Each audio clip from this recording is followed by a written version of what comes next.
Welcome, football fans, to another exciting season of Hamilton County Trojan football.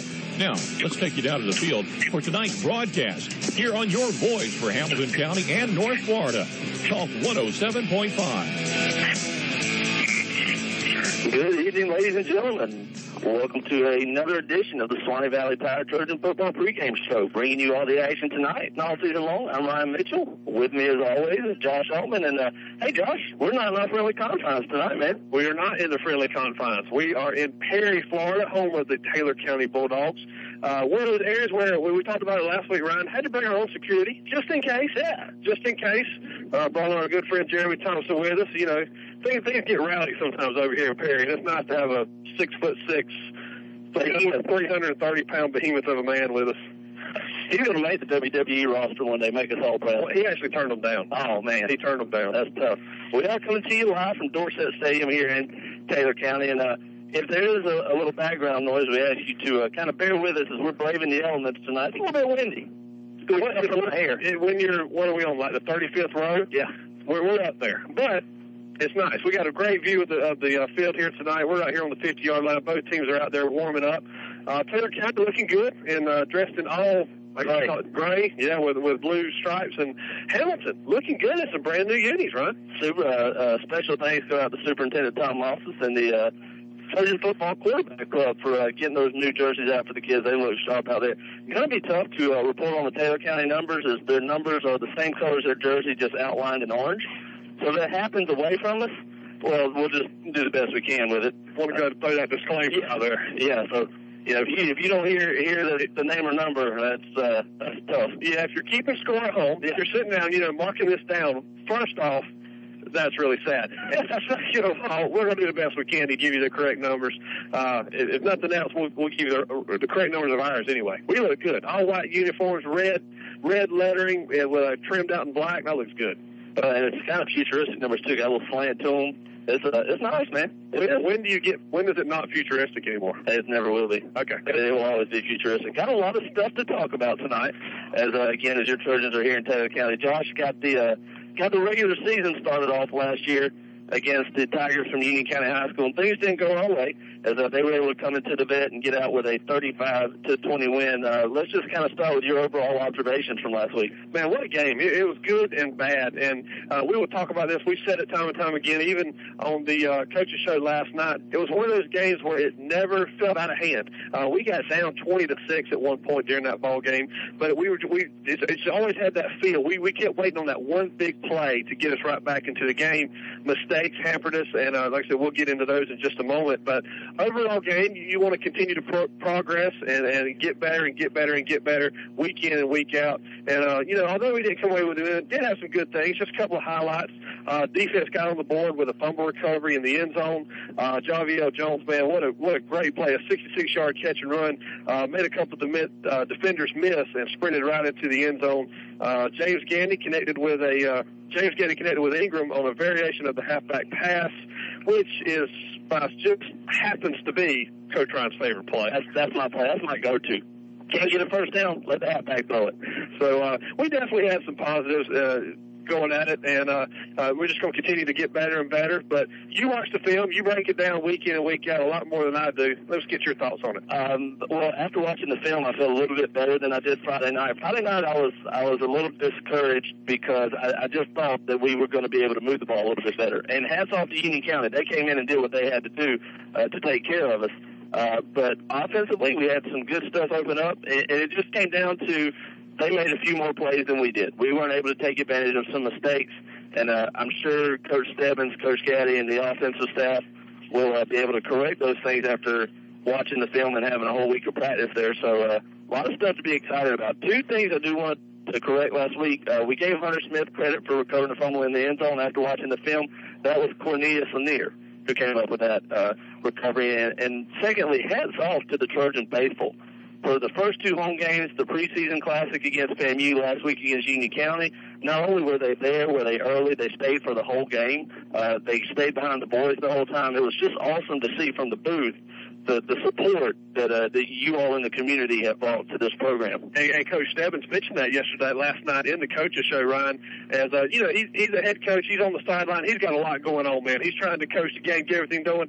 He said, "Hey, I heard them. I heard the crowd. We saw some people out there in the stands. So it's great. If you feel like you go unnoticed, folks, I tell you what, those guys out there on the field, they feel your presence. They know that you're there rooting them on. And you're exactly right, man. Everybody stayed in the seats because, like we said, it just had that feel. We were just waiting on that big play from our Hamilton County Trojans. Just never seemed to quite come into the fulfillment. But it was an excellent crowd with a lot of energy. Well, and hats off again to the Hamilton County Trojan Marching Band. And Miss Anita Peck, they did a great job. It was great to see the fans stand up and clap along with the fight song. Haven't seen that in a while, man. And, we've got some great things going on. I know we need to get back to our pregame show, but looking ahead next week with our tribute to the Armed Forces Day. You come to the stadium dressed in your uniform. You're getting in free. It's September 11th. Just a huge day of that's our generation's Pearl Harbor. There you go. Just a day of remembrance. And it's one of those deals, man. Growing up, I know we're getting off sidetrack, but you growing up, you heard people say you always remembered what happened when the Kennedy assassination. Yeah. And our generation, I can remember that day, man. It's just burned into my brain. I know where I was that day. So come on out to the field. We got some special things planned with the Hamilton County Booster Club, and the football team's going to take on Fort White Indians. It's going to be a big game next week. Yep, it could be another potential playoff preview, as we said last week. So a lot of good stuff going on there. Going back to last week, Josh, had some trouble, moved the ball well in the middle of the field, got into the red zone 4 times, weren't able to put any points on the board. I don't think we can go any further without mentioning Malik Randolph, 10 carries, 44 yards. Had a big play to set us up for a score by picking up a punt return in the middle of the field and running it down. I thought he had scored. But they ran him down from behind. Had one guy to beat, and we were just looking for a peel-back block. But Coach Stebbins, again, going back to the coach show last night, when he saw Malik going for it, he was hollering, no, no, no. And it quickly turned into go, go, go, because he was sniffing that end zone.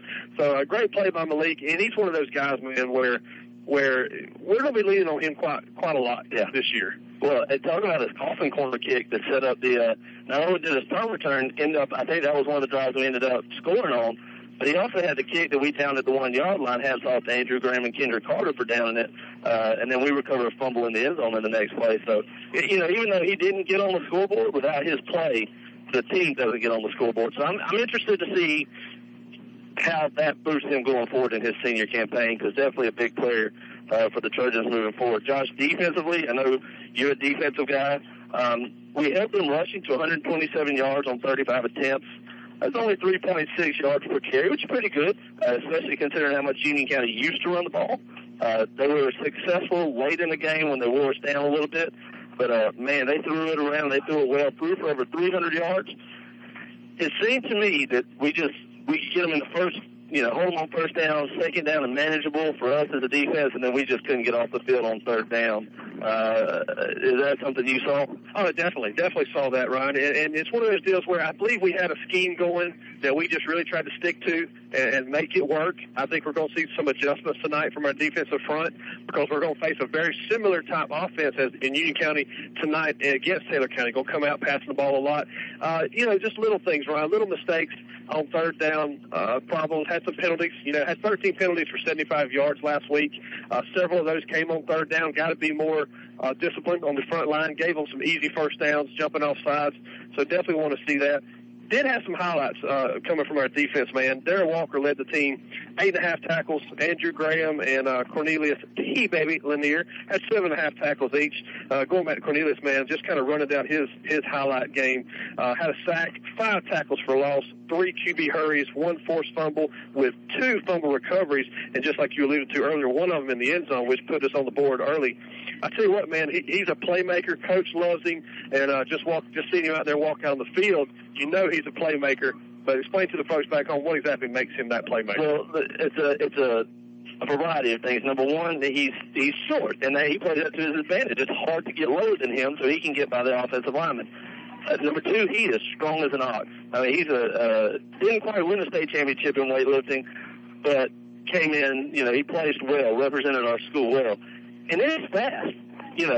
Not only does he play defensive tackle, sometimes they'll bring him in short yardage situations and let him run play running back. I want to go back to one play, his second fumble recovery. Union County was trying to run the ball, run the clock out, and he just ripped the ball right out of the guy's hands. Like, just took it from him as the guy was running by. You don't find high school kids like that very often. You know, back when you and I played, we had Aaron Clarity that kind of did the same thing at defensive tackle. A lot of people are going to those bigger, heavier guys in the middle. Cornelia's doing a great job for us tonight. And if we're going to get pressure on this Taylor County team, we're going to have to get it from our front forward because we're going to have to drop 7 guys in cover the pass for sure. Josh, special teams, Santiago didn't play last week. He's back tonight. So hopefully we can get some of those points we missed, but they didn't kick to us. And the few times they punted, you know, again, Malik had to pick it up and run, but they definitely weren't going to let our special teams take advantage. Is that something you think we'll see from here out? Yeah, and that's one thing that the coaching staff is prepared for because, look, we're not going to sneak up on anybody this year. Last year we might could have used that excuse a little bit. Maybe people were looking over us because we were Hamilton County, hadn't had a whole lot of success the last couple of years. Now they realize we've got playmakers. We've got guys that at any given time can take that ball and take it all the way to the house and put 6 points on the board. So I think you're going to see some different things with special teams. And special teams can play such a key role. We saw that last year with Santiago, being able to come in and put 3 points on the board. As we do have Santiago here with us this week. As man, you know, kind of going back to something we talked about just a minute ago. 4 trips inside the Swanee Valley Tire red zone, 0 points.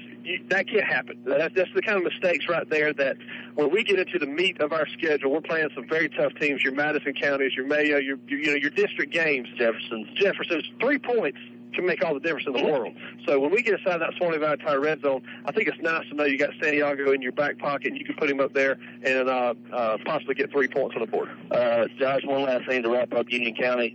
Obviously a tough loss, but a lot of learning things to come from. How does playing a team like that early in the year, you know, not just talking about their offense. We'll see a similar offense tonight. Don't know how much we'll see that in the district play, and unless we play them again in the playoffs. But how does playing a quality team right off the bat, how does that help you down the road? Oh, it's perfect, man. I tell you what, I wouldn't want it any other way. And the reason being, you learn, you make mistakes. If you go out and play a team that, you know, you just demolish them 50-0, well, everything looks good. Everything looks like it's working. So you go back to the film room, it's kind of hard to tell a kid, hey, you made the wrong block right here, but, Coach, we scored.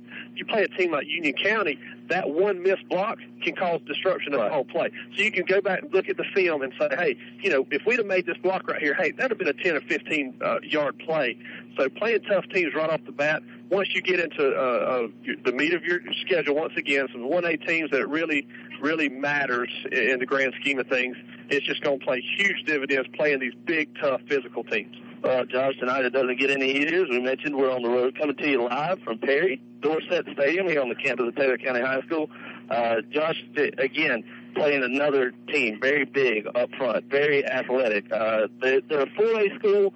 Thought they might be able to get into the Rural League this year, just missed the cut. A very not a favored decision over here in Taylor County, and they've let their opinion be known. But again, playing a quality team tonight, and the Trojans got to come out sharp. They have to come out sharp. Like I said, it's almost mirror what we did last week against Union County. Going to have a spread offense out here. They're going to throw the ball all over the place. But big, strong, physical kids. We just watched Taylor County come out and warm up. And, you know, you can. Everybody can say, hey, we're big, strong, and physical. I tell you what, they are. They are. Yeah. Now, we'll see what happens with the athleticism, but they definitely fit the bill as far as that goes. Taylor County coming into this game 0-1 as they lost last week to Dixie County, a 22-14 ball game. But Taylor County was actually up 14-0 midway through the second quarter as Dixie was able to come back and pick up the big win. Also, in their preseason game, some common opponents, they won a 26-2 contest over Lafayette in the Kickoff Classic. So, again, they've got some wins. They've already played some tough opponents. Dixie County, one of the favorites really to go to the 1A playoff, a deep run into the playoffs. So we'll see what they have. So what have you seen on film from Taylor County? I mean, the first thing that you notice defensively, their front four gets a lot of pressure. They're going to have a 4-man front, run either a 4-3 or a 4-2-5, depending on who their personnel is. Offensively, they have a good pace to them. They like to go no huddle. They're going to hurry up and try to spread you out and outman you in formations, and then they'll try to take a deep shot every once in a while. Got a pretty athletic quarterback, Josh Mixon. who does like to take shots deep. And that Georgia secondary is definitely going to get tested. And we'll see how far they've grown from last week to this week. Josh, the previous 2 years, it's been a lost ball game. Our seniors have only gotten a series or two at the most. Do you like playing Taylor County early or late? I like it now. I mean, because I believe maybe Taylor County comes into this ball game a little bit overconfident because they weren't able to pick up 2 wins on us the last 2 seasons. And it was a game where actually in the first quarter, I believe 2 years ago we were winning. Last year we might have been tied right there. So then we pulled out all our starters.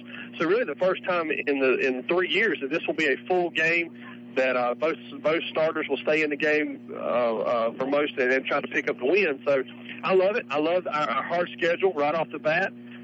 Hey, win, lose, or draw, we might come out of here 0-2, but if you do it, again, you've learned from your mistakes. You've got quality film against some quality opponents and a lot to learn from as we look forward into the schedule. Well, you do want to win all the games, right? Like Herm Edwards said, you play to win the game, but it doesn't really matter until October 2nd. You can still make the playoffs with only 3 or 4 wins. So it'll be interesting to see how this plays off again. Another great test tonight. Josh, what do you think we're going to see out of them defensively? You think they're going to stay with a 4-man front, or you think they're going to put more people on the line and dare us to try to beat them deep with our passing game, which kind of been a little spotty so far this year? It has been spotty. I kind of expect them to put a lot of pressure on us. If they looked at the film last week against Union County, offensive line did not play the best, missed some key blocks, as looks like our quarterback last week was kind of pretty much running for his life. And we'll go and throw it out there. Got a little change back there at quarterback as Javier will get his first snaps at quarterback taken over for Mike Wedstone here tonight. So, and it should be said the reason for that, nothing to do with Mike's performance at all, but they like Mike playing some cornerback against a team like Taylor County.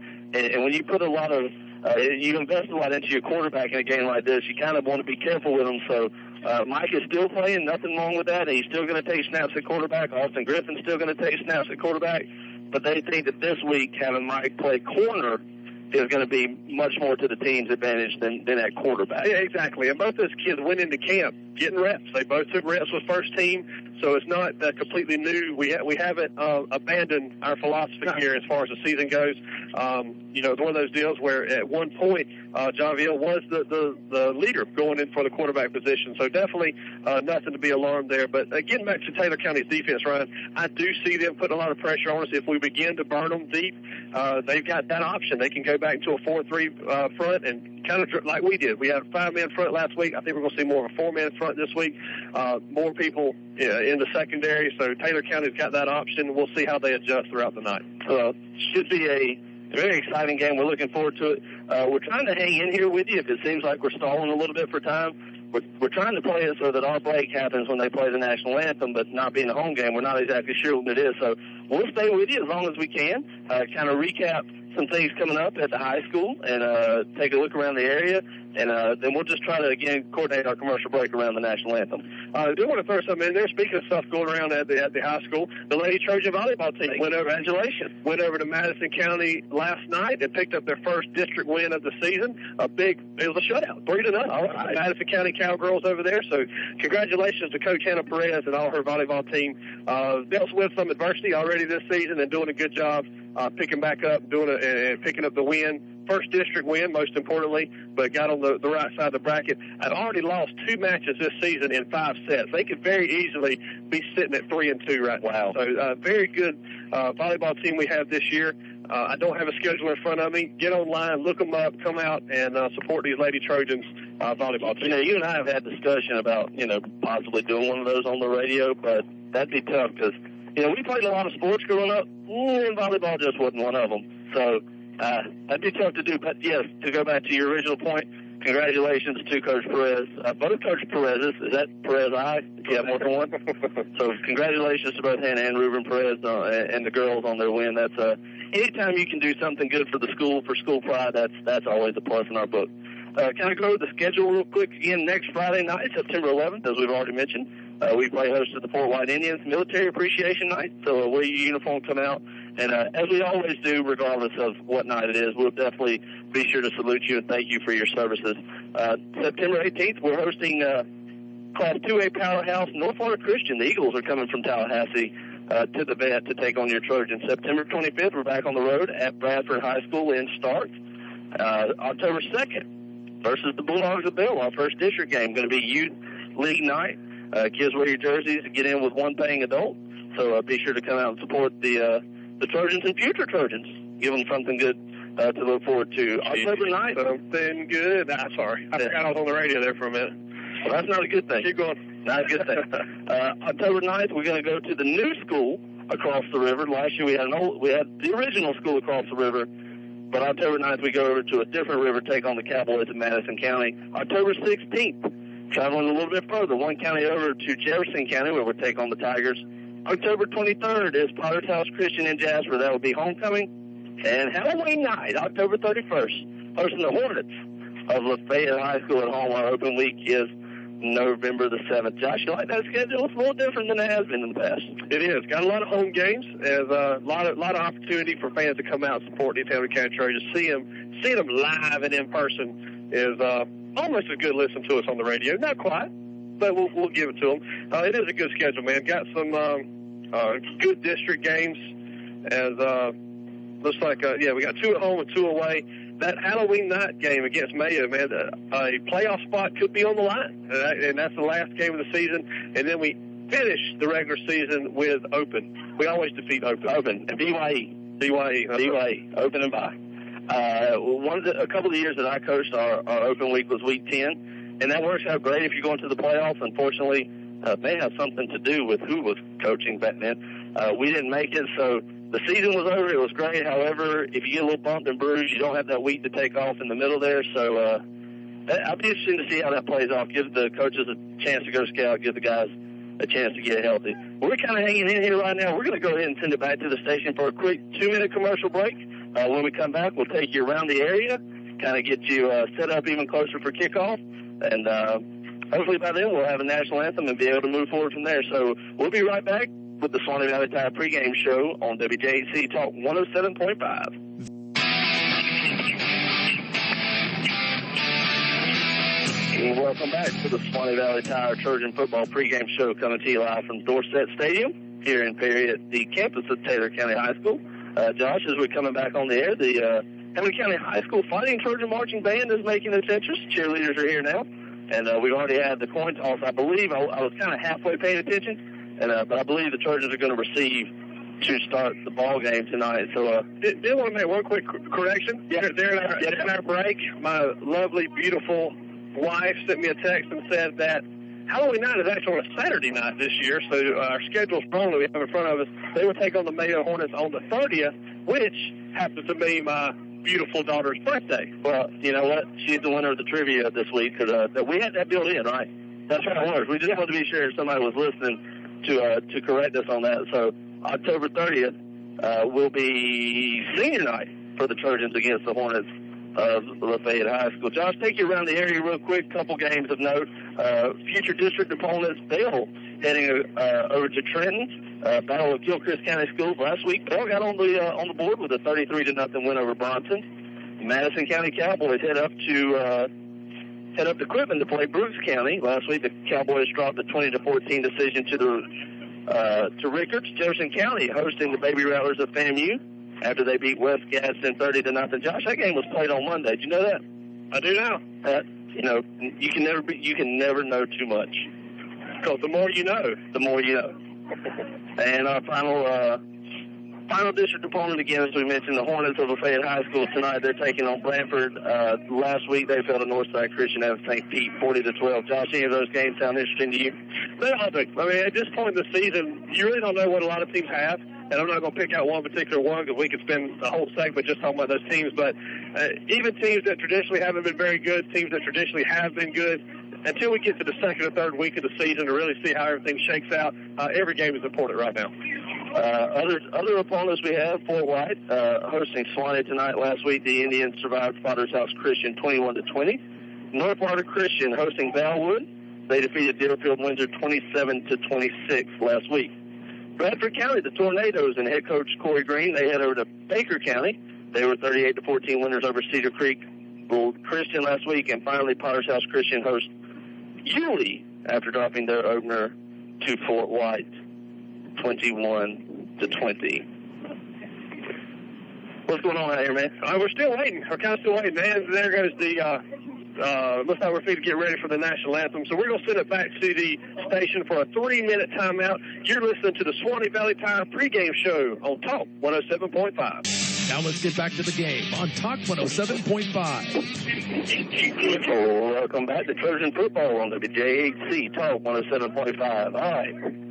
After a 5-minute commercial break there, we are set up and ready to go here tonight. Again, your Trojans are in Perry to take on the Taylor County Bulldogs. Taylor County is going to kick off. If you're standing on the visitor side where we are, Taylor County is kicking off left to right. Trojans will be returning it towards the graveyard, towards the scoreboard, away from the concession stand there, just to give you a little perspective on what it looks like here. Back deep to receive for the Trojans is going to be number 5, James Gandy. And number 12, that is A.J. Solomon. Josh Mixon also doubles as the kicker. Starting quarterback and kicker for Taylor County has it teed up high at the 40-yard line. You ready to go, man? We're ready to go. Ready to go to see if the Trojans can get a big win here tonight. Here in Perry, it is the Bulldogs versus your Hamilton County Trojans. Here comes the kickoff. All right, here we go. Mixon puts the foot on the ball. Going to be a high end over end kick. Going to drive Solomon back to the 5, looking for room up the middle. Not a whole lot of room there. He's going to bounce it to the right, and the Taylor County Bulldogs have got him wrapped up at about the 19-yard line. Josh, there's a lot of gray jerseys down there, and the white jerseys look like we whiffed on some of the blocking. I'm glad you mentioned that because our wall that we had set up there, like I was really nobody. We had Ghost Man on that one, so pretty much free range there as we have an injured Taylor County Bulldog on the field here right off the bat.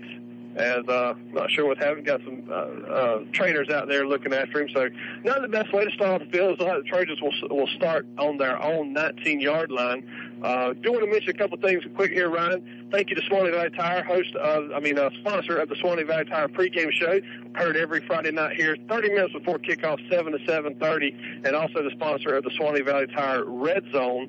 And sponsor of the Swanee Valley Tire scoreboard update. So can't thank Ed and Doc Hendry so much for sponsoring Talk 107.5 and Trojan Athletics. All right. Trojan's going to huddle on the sideline with Coach Seth Stebbins. Offensive coordinator Joe Gaddy's up in the press box again tonight, as he always is. So we got some great seats here tonight. Yeah, we do. Not a whole lot of people around us. Josh, this doesn't look good, but the play clock's ticking down to 5 seconds, and the Trojans are just now breaking the huddle. See if they call a timeout. And, yep, we're going to have to burn a timeout right off the bat. Not a way you want to start out. The Trojans just not focused right now. I don't know if we wasn't paying attention to what the injury was going on, but as soon as they get him off the field, that clock starts. Yeah. And we were still huddled up here on the sideline, so not exactly the best start for the Hamilton County Trojans. We have to burn a timeout before the first play of the ball game's even run. We've burned 8 seconds off the clock and already have to call a timeout. Coach Stebbins is definitely not happy about that, but one of those you can't really be upset at the players because we had them huddled up on the outside. Just a miscommunication there, and one thing we do have here that we actually have the clocks in Hamilton County. They're just not, never operable. They're not operable. They never have been. I don't know that we've ever used them, but we do have play clocks in both end zones. That noise you hear in the background is the percussion line, drum line there for the Hamilton County High School Trojan marching band. Javier Jones going to be your quarterback. Going to stay in the pistol formation. Brings James Gandy in motion. Going to turn and pitch it around the right side to James. He's hit the backfield and dropped for a loss all the way back to the 15-yard line. And we'll give him a loss of 3 to the 16 on the play. That was number 11, Ken Smith, on the tackle for the Taylor County Bulldogs. Nobody touched him. I'm sorry. That's number 13, Nathan Koschmidt, as he come up from his outside linebacker position untouched to make the tackle in the backfield for about a 3-yard loss. It's going to be 2nd and 13 for the Hamilton County Trojans. The Trojans going to spread it out a little bit. Jones still in at quarterback. Carter's going to come in motion. Handoff's going to go, nope. Javier's going to keep it. Got a little bit of running room. Gets it out across the 25 to the 26-yard line. Give him a gain of 10. Going to be a little bit short of the first down. Josh, good job to get back what you lost a little bit more. Interesting play right there, as you almost he had several options there, quarterback Javier. He could have pulled it out and run around the far end, but he decides to follow the lead guy as pretty much just like a straight dive play as they run right through the heart of the Taylor County Bulldog defense and pick up some good positive yardage. It's going to be 3rd and 4, looks like from about the 26-yard line. Javier takes the snap, going to pitch it to Kendrick Carter around the left side, looking for running room. He's going to be hit. The ball comes out. They're going to say he was down, but he's going to be short of the Trojan first down there. Had a little seam, and the Taylor County Bulldogs was able to wrap him up before he could get it. They're going to bring up fourth down. Coach Stebbins going to run the punt team out there. Okay, a couple of problems I'm seeing already. Number one, we got to get out of the habit of putting the ball on the ground. I realized he was down, but that very easily could have been a fumble and a turnover as Taylor County jumps on that. Second thing is there's a lot of speed out there on this Taylor County defense, as they're able to get sideline to sideline very quick. As it looks like the Trojans are getting ready to punt. The long snapper is going to be number 21, Ferry Dyke, and Malik's going to be in at punt. Gets off a good kick. Taylor County's going to fill it about the 40-yard line, get it out to just over the 50, where Taylor Walker brings him down. And the Tigers, listen to me, the Bulldogs will have it first and 10 in Trojan territory at the 47-yard line. Good job by Darrell Walker getting down there, as that punt almost out-kicked our coverage. It was a low-line drive. As, it was a missile. It was a missile. Good job by Darrell getting down there. But Taylor County, excellent field position as their first possession of the ball game. Going to be first and 10 from the 47-yard line of the Hamilton County Trojans. All right, Mixon, going to take a straight snap with one of the running backs, and he's going to be hit and brought down at about the 41-yard line, give him a gain of 5 on the play. Going to bring up second down and 5 for the Bulldogs. Darrell Walker, the first Trojan there. Again, he wasn't able to bring him down, but he was able to slow him down just enough so the rest of the Black Swarm Trojan defense able to wrap him up. As Taylor County, we talked about, no huddle, fast-paced offense as they're ready to go already. Trojan coming out in looks like a 5-man front. So 4-man front with the backers. Got a penalty flag on the play. That good thing that Black Swarm was ready to attack. There's going to be a false start against the Bulldogs, so back them up near the original line of scrimmage. It is a different look, Ryan. It's kind of a fast pace that we're trying to keep up with. I think the Trojans, like you just said, we're walking up to the linebacker, then dropping them back real quick at the snap of the ball. So a little bit different scheme we're seeing from the Trojans. As you are correct, they are in a 4-man front with a couple of linebackers walked up. Go ahead. Second down and 9 for the Bulldogs. And they're going to get the Trojans to jump and give them those 5 yards back. And just as we praised T-Baby in the pregame, they got him off sides again. I didn't want to disrupt the play call there, but we did want to have an injury report. Number 9, Hunter Smith, who had a great preseason game and actually had a very good game last week against Union County, is out due concussion symptoms from last week's game. Wanted to sit him out and make sure he's well rested and ready for the upcoming season. Number 8, Tremont Sellers is in at quarterback for the Bulldogs. Going to air it deep, looking to throw. James Kennedy's in coverage, and great play there by James to knock it down. As the Bulldogs look to take a shot deep, and James Kennedy knocks it down in the end zone. Brings up a third down for the Bulldogs. Excellent play by James Kennedy, getting his head around, finding the ball, as he got his hand right up in the middle of the wide receiver's hands and knocked the ball away. That ball was on the money. If he hadn't been right there, I believe that would have been 6 points for Taylor County. But it's all for naught. Going to bring up 3rd and 5 still from the 41-yard line. All right. See if the Black Swarm can get off the field here. Got to be sure we watch the ball. Don't give them any free yards. Sellers going to take the snap, takes it to the first guy through, looks to bounce it out. That Black Swarm is there. And we got a penalty flag. Looks like it's going to be a face mask on the Trojans. I don't stop for no gain, but I think we're going to end up giving them 15 yards at the end of this play. Trojans read that play very well as quarterback acted like he was going to run up the middle, then bounce it back out to the far sideline. Trojans didn't have no part of it as we flowed right with him. Good job by the defense. But, hey, can't use that face mask. That's part of the equipment you cannot grab a hold of, as that was quite prevalent there, as I believe every referee on the field threw a hanky on the field on that one. So that's going to be first down, Taylor County. Going to be a 15-yard personal foul. First and 10 at the 26-yard line. 8 minutes, 44 seconds left to go here in the first quarter. Still 0-0. I'm Ryan Mitchell. The other voice you hear is Josh Altman. He hears lots of other voices in his head as well. Hey, we let him fly. Sellers takes a snap. Looking to dump a screen off to number 3, Willie Elder, and this ball's incomplete as Big Mike McLeod and Michael Whetstone applied pressure there. Even I wanted to holler out screen on that one. I mean, everybody could see the screen was setting up, but he threw that one right into the dirt. As Ryan, we're getting in that place on the field where I don't know if this is a good thing or not. This is seems to where our defense plays its best. That place one toughens up. That bend don't break mentality that it seems that we have just taken on the last couple of years. Sellers going to take the shotgun snap, looking to throw. Got a little bit of time. Going to pick it up and looks to scramble. He breaks through a couple Trojan defenders, gets it down to about the 15-yard line and picks up a first down for the Bulldogs. Man, number 4, DeMarco Webb had him in the backfield, just wasn't quite able to wrap him up. And another first down for the Bulldogs, as that was just a scramble. Good coverage downfield. Nobody was open, so he decided to pull it down and run as Taylor County able to pick up another first down as they're inside the red zone. First and 15 for the Bulldogs. Sellers takes a snap, looking to run around the left side. Got a little bit of room there. Going to be a penalty flag. Looks like it's a hold. It's going to come back to hurt the Bulldogs there. So there's a reason why there were no members of the Black Swan on that side. They were getting held. They were getting held hard. You know, going back to last week, the game between Taylor County and Dixie County, 44 penalties last week. So quite a penalized team, Taylor County, coming into this game. As we talked about during the Swanee Valley Tire pregame show, Trojans had 13 penalties last week against Union County. So both teams looking to curb those mistakes on the field, as neither one's doing it very well so far here tonight. No, that's for sure. High school ball early in the year, you kind of got to expect some of those things, but as a coach, you want to clean them up. Going to be first and 21 for the Bulldogs from the Trojan 26-yard line. See if this Black Swan can either get off the field or create a turnover here for us. Sellers takes a snap. Going to fake it to the first guy through, and that Black Swan defense looking at the line of scrimmage, not doing anything else. So going to hit him in the backfield. Good call there. Who you got, Josh?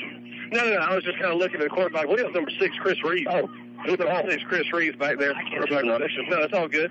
As we were able to bring him down with absolutely no gain. It's going to be a big loss, but still going to be second down from the 31-yard line. So give him a loss of 5, second 26 from the 31.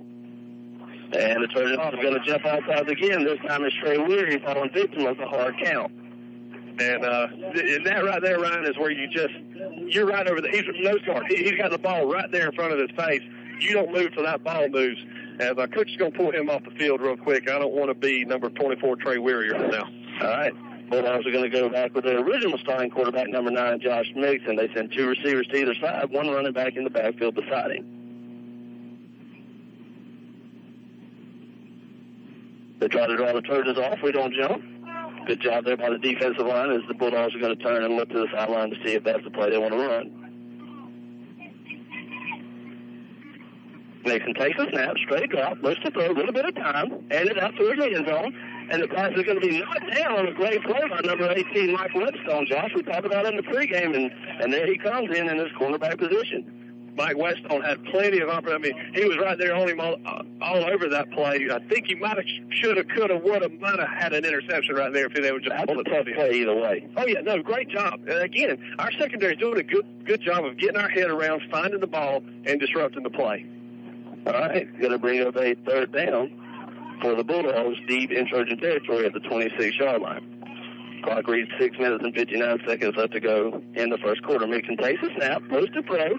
Got pressure. Mike McCall misses on the flag. Mixon's just going to turn and air it up into the end zone. It's going to be intercepted by free safety Andrew Graham coming out of the 2-yard line, and the Trojans like Fred gets a big turnover. Great read by Andrew to come from the middle of the field to the sideline to make that interception. Andrew Graham kept his eyes on the quarterback the whole time, and as the quarterback rolled to the near sideline, he just kind of shaded over that way as, the quarterback just left a little bit of air underneath that ball. Great job, Andrew Graham, getting over there, picking up his first INT of the season, and it could come at a better time. I tell you what, Ryan, this Black Swan defense just continues to have that bend, don't break mentality.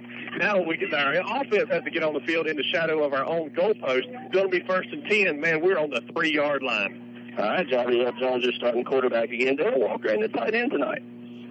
Javier takes a snap. Going to hand it off to the Bulls. Blake Randolph, who breaks through a couple tackles, stays on his feet, gets it out across the top. He's out of speed. He's out to the 7. The most exciting 40-yard run in the history of football. I tell you what, man, he almost got brought down about 4 different times. You kept trying to call the tackle, and he wasn't going down. Good job by the Bull right there as we were able to pick up some positive yardage, 2nd and 5. That's what you need when you're in the shadow of your own goalpost right there, man. Just got to get positive yardage. I tell you what, after watching the South Carolina-North Carolina game, I bet those guys wish they'd had a running back like that last night.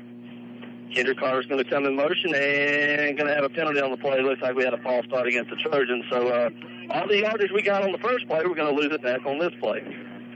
You know, just out of curiosity, I'm sure you can answer me here. Does the same crew, you think this might be the same officiating crew as last week? Or no, different set of officials. Okay.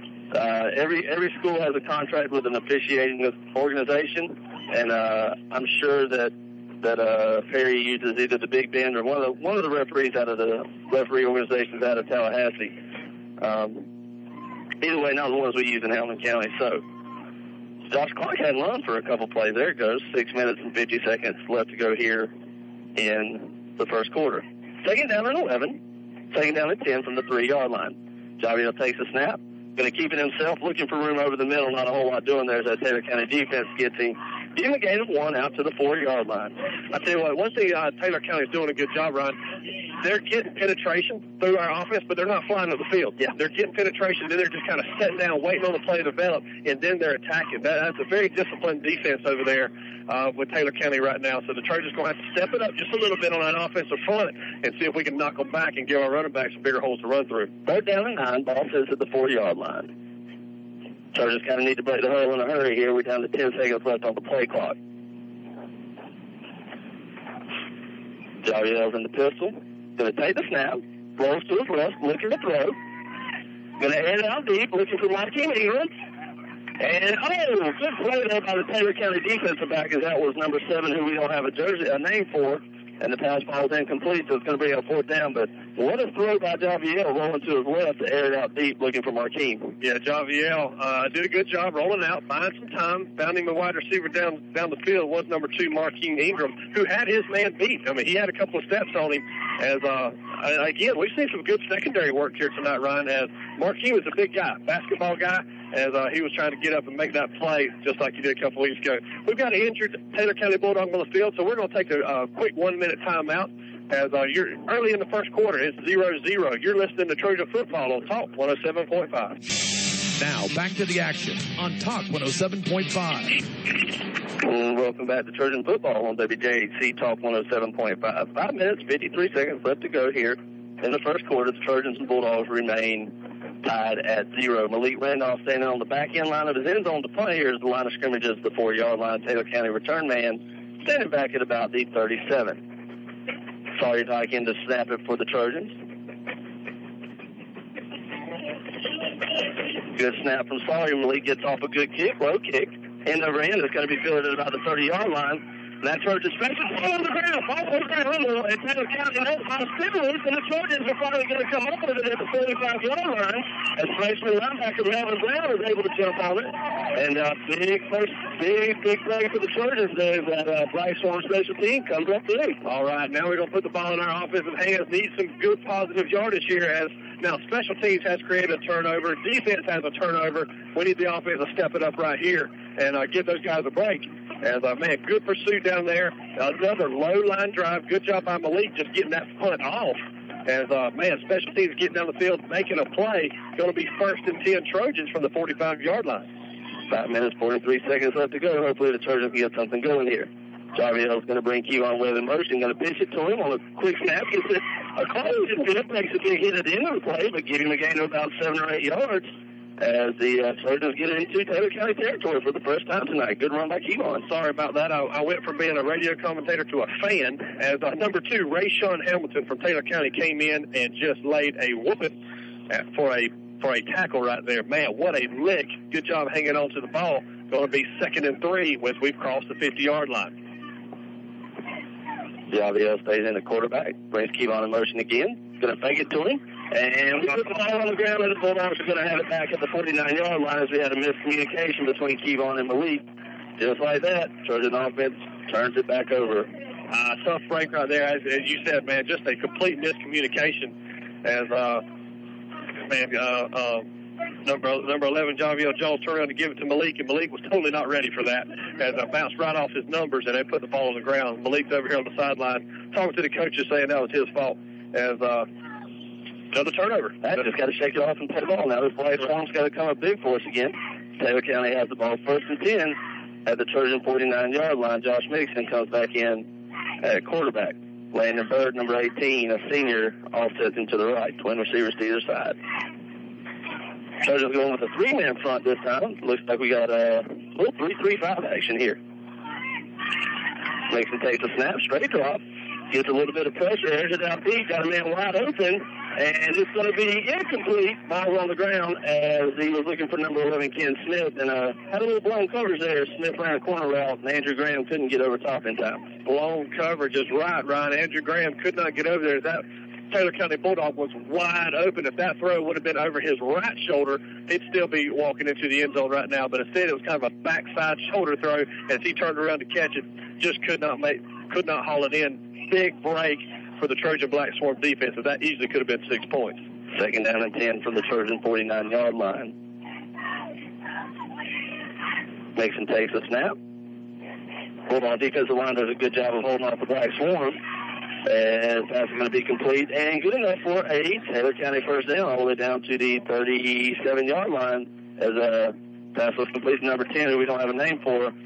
Trojans missed a few tackles there. Got to do a better job in that situation. The previous play, Ryan, we sent DeMarco Webb on a straight blitz, and the quarterback was able to get rid of it. On the previous play, we showed blitz, and then he pulled back. Quarterback got rid of it very quickly. Quick slant, positive yardage for the Bulldogs. Mason stayed in the quarterback, going to take the snap. Dale Walker comes on a blitz and then able to get home, and the pass is going to fall incomplete as Mixon short-armed it. And Josh Trader's bringing some different looks tonight. They are. I was just going to say they are bringing some different looks, something we didn't see last week, bringing some strong side blitzes. And that side, we actually saw a weak side blitz as keeping Taylor County, keeping quarterback number 6, Chris Reeves, on his toes. Or is that number 8? That's number 9, Josh Mixon. Well, I'm telling you, it's hard to see those numbers for sure. Trojan's still in the 3-man front. Mason's going to take the snap, drops the pass, takes a big hit from Trey Weary as he lets it go, and Andrew Hollis came up with another interception. But how about that Black Swarm defensive line getting pressure on quarterback Josh Mixon? All number 9 saw right there was big number 53. Looked like Ahmad Gandy was in on that one as he was just wanting to get rid of the ball, threw it into no man's land. But number 6, Austin Graham, still almost Andrew Graham, almost got over there for another interception. Going to be 3rd and 10. I'm liking this look from the defense, but just something different. Seems like every snap. Chargers don't jump off sides. Apparently we got it pushed up after that first drive there. They're trying to do an up downs on the sideline. Whatever works, man. Still 3rd down and 10. Play clock ticks under 5 seconds left. Nixon takes the snap, fumbles it a little bit, and the ball's going to be on the ground. See if he was able to recover it. I think he did, but it's going to be all the way back at the 47-yard line. And, man, that Black Swarm's giving them all kind of fits up there. Yes, they are. Good job by Coach Mitchell, defensive coordinator, making some adjustments here on the defensive side of the ball. We've gone from a 4-man front to a 3-man front, and on that one, we just brought the house. We brought everything, and that completely disrupted this Taylor County offense as they will have the punt team on the field for the first time here tonight. 3 minutes and 50 seconds left to go here in the first quarter. Still 0-0 ball game. Josh Mason back to punt for the Bulldogs. Malik Randolph and James Gandy back deep to receive. Got their feet on the 10-yard line. Mason takes a good snap. It's a high end over end kick off the side of his foot to the right. That's going to take a neutral bounce to the 20-yard line where the Trojans will have it 1st and 10 there. 3 minutes and 28 seconds left to go here in the first quarter. Going to take a quick 1-minute timeout. We're all scoreless here in Taylor County. We'll be right back after this brief word from our sponsors. You're listening to Trojan Football on WJHC Talk 107.5. Now let's get back to the game on Talk 107.5. Well, welcome back to Trojan Football on WJHC Talk 107.5. While we were at the break, James Gandy broke a long run, but a penalty on the Trojans holding at the 31-yard line negates the penalty. So we will have a 1st and 9 from the 21-yard line. And a quick fix, number 1, Kevon Webb, as he takes it around the right-hand side for just a couple of positive yards. Sorry about that, Ryan. I saw you doing some stats real quick there as the Trojans kind of did a quick snap, trying to catch Taylor County off guard. As we have a little bit of momentum on our side, we want to keep it there. Put it in that back pocket and hang on to it. All right, giving a gain of 3 to the 24-yard line. Going to bring up 2nd down and 6 for the Trojans. Javier Jones, starting quarterback, 2 backs beside him. Going to take the snap. Going to pitch it to Kendrick Carter. And the ball is fumbled. Kendrick's going to get hit back inside the 20 and lose a ton of yardage there. And, Josh, I'm not sure what's happening there, but something's not right with the communication. You know, we do have a new quarterback back there. We talked about it earlier. Javier Jones, number 11, taking over. Just something a little bit different for Mike Whetstone. Mike's still in there playing quarterback. We've already discussed all that. We're just not on the same page right now offensively. Offensive line looks a little bit off. Our blocking scheme looks a little bit off, so definitely got some adjustments to make. 2 minutes left to go here in the first quarter. Third down and 13 for the Trojans from the 17. Going to turn and fake it to Kendrick. Pitch it back to Javier. He's going to air it out deep to Marquis Ingram, who has the catch. And they're going to say he caught it. Going to be a big first down. Great play by Javier. Great catch by Marquis. The Trojans are in business in Taylor County territory. Ryan, that was a form of a flea flicker. We put a little flea flicker. Took a little flea flicker on two, as it worked out this time for the Trojans as we're able to get across the 50-yard line. Great catch by number 2, Marquis Ingram, keeping his feet in bounds there on the far sideline as the Trojans got some positive yardage, and we've crossed the 50-yard line. Give them a gain of 40 yards on the play. Clock ticks down. It's about a minute and 40 seconds left to go. Trojans are on the move again. Javier takes the snap. Going to pitch it to Kevon Webb again this time. And that Taylor County defense led by Nathan Callschmidt. Not having any of that as Kevon's hit in the backfield, give them a loss of about 4 on the play. Yeah, Nathan Callschmidt is the real deal. We're going to have to put a helmet on that young man as he is flying all over the field from his outside linebacker position. Nobody touched him that time. He was able to bring him down in the backfield. Lost yardage, 2nd and 14 now from the 47-yard line. Josh, one thing we've seen about Javier is he's got a strong arm and he's not afraid to throw it deep. And Marquis been open quite a bit behind this Taylor County secondary. Going to turn and pitch the ball to James Gandy on a similar run to what he had earlier. And he's going to run through some Taylor County Bulldogs and knock his helmet off. And finally blow the whistle down out just past the original line of scrimmage down to about the 42-yard line. And I tell you what, James Gandy, he brought the punishment on that one, that's for sure. Yeah, he did. That was a great hard running. And, Ryan, I'll tell you something interesting about our offensive scheme here. We run out of the pistol.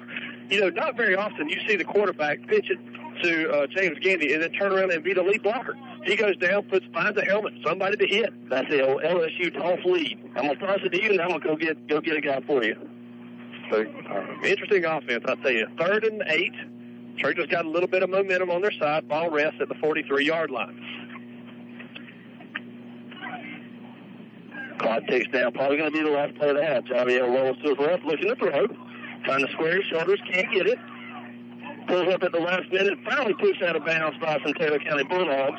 Trojans are looking for a late hit, and not going to get one tonight, as you usually don't in Perry.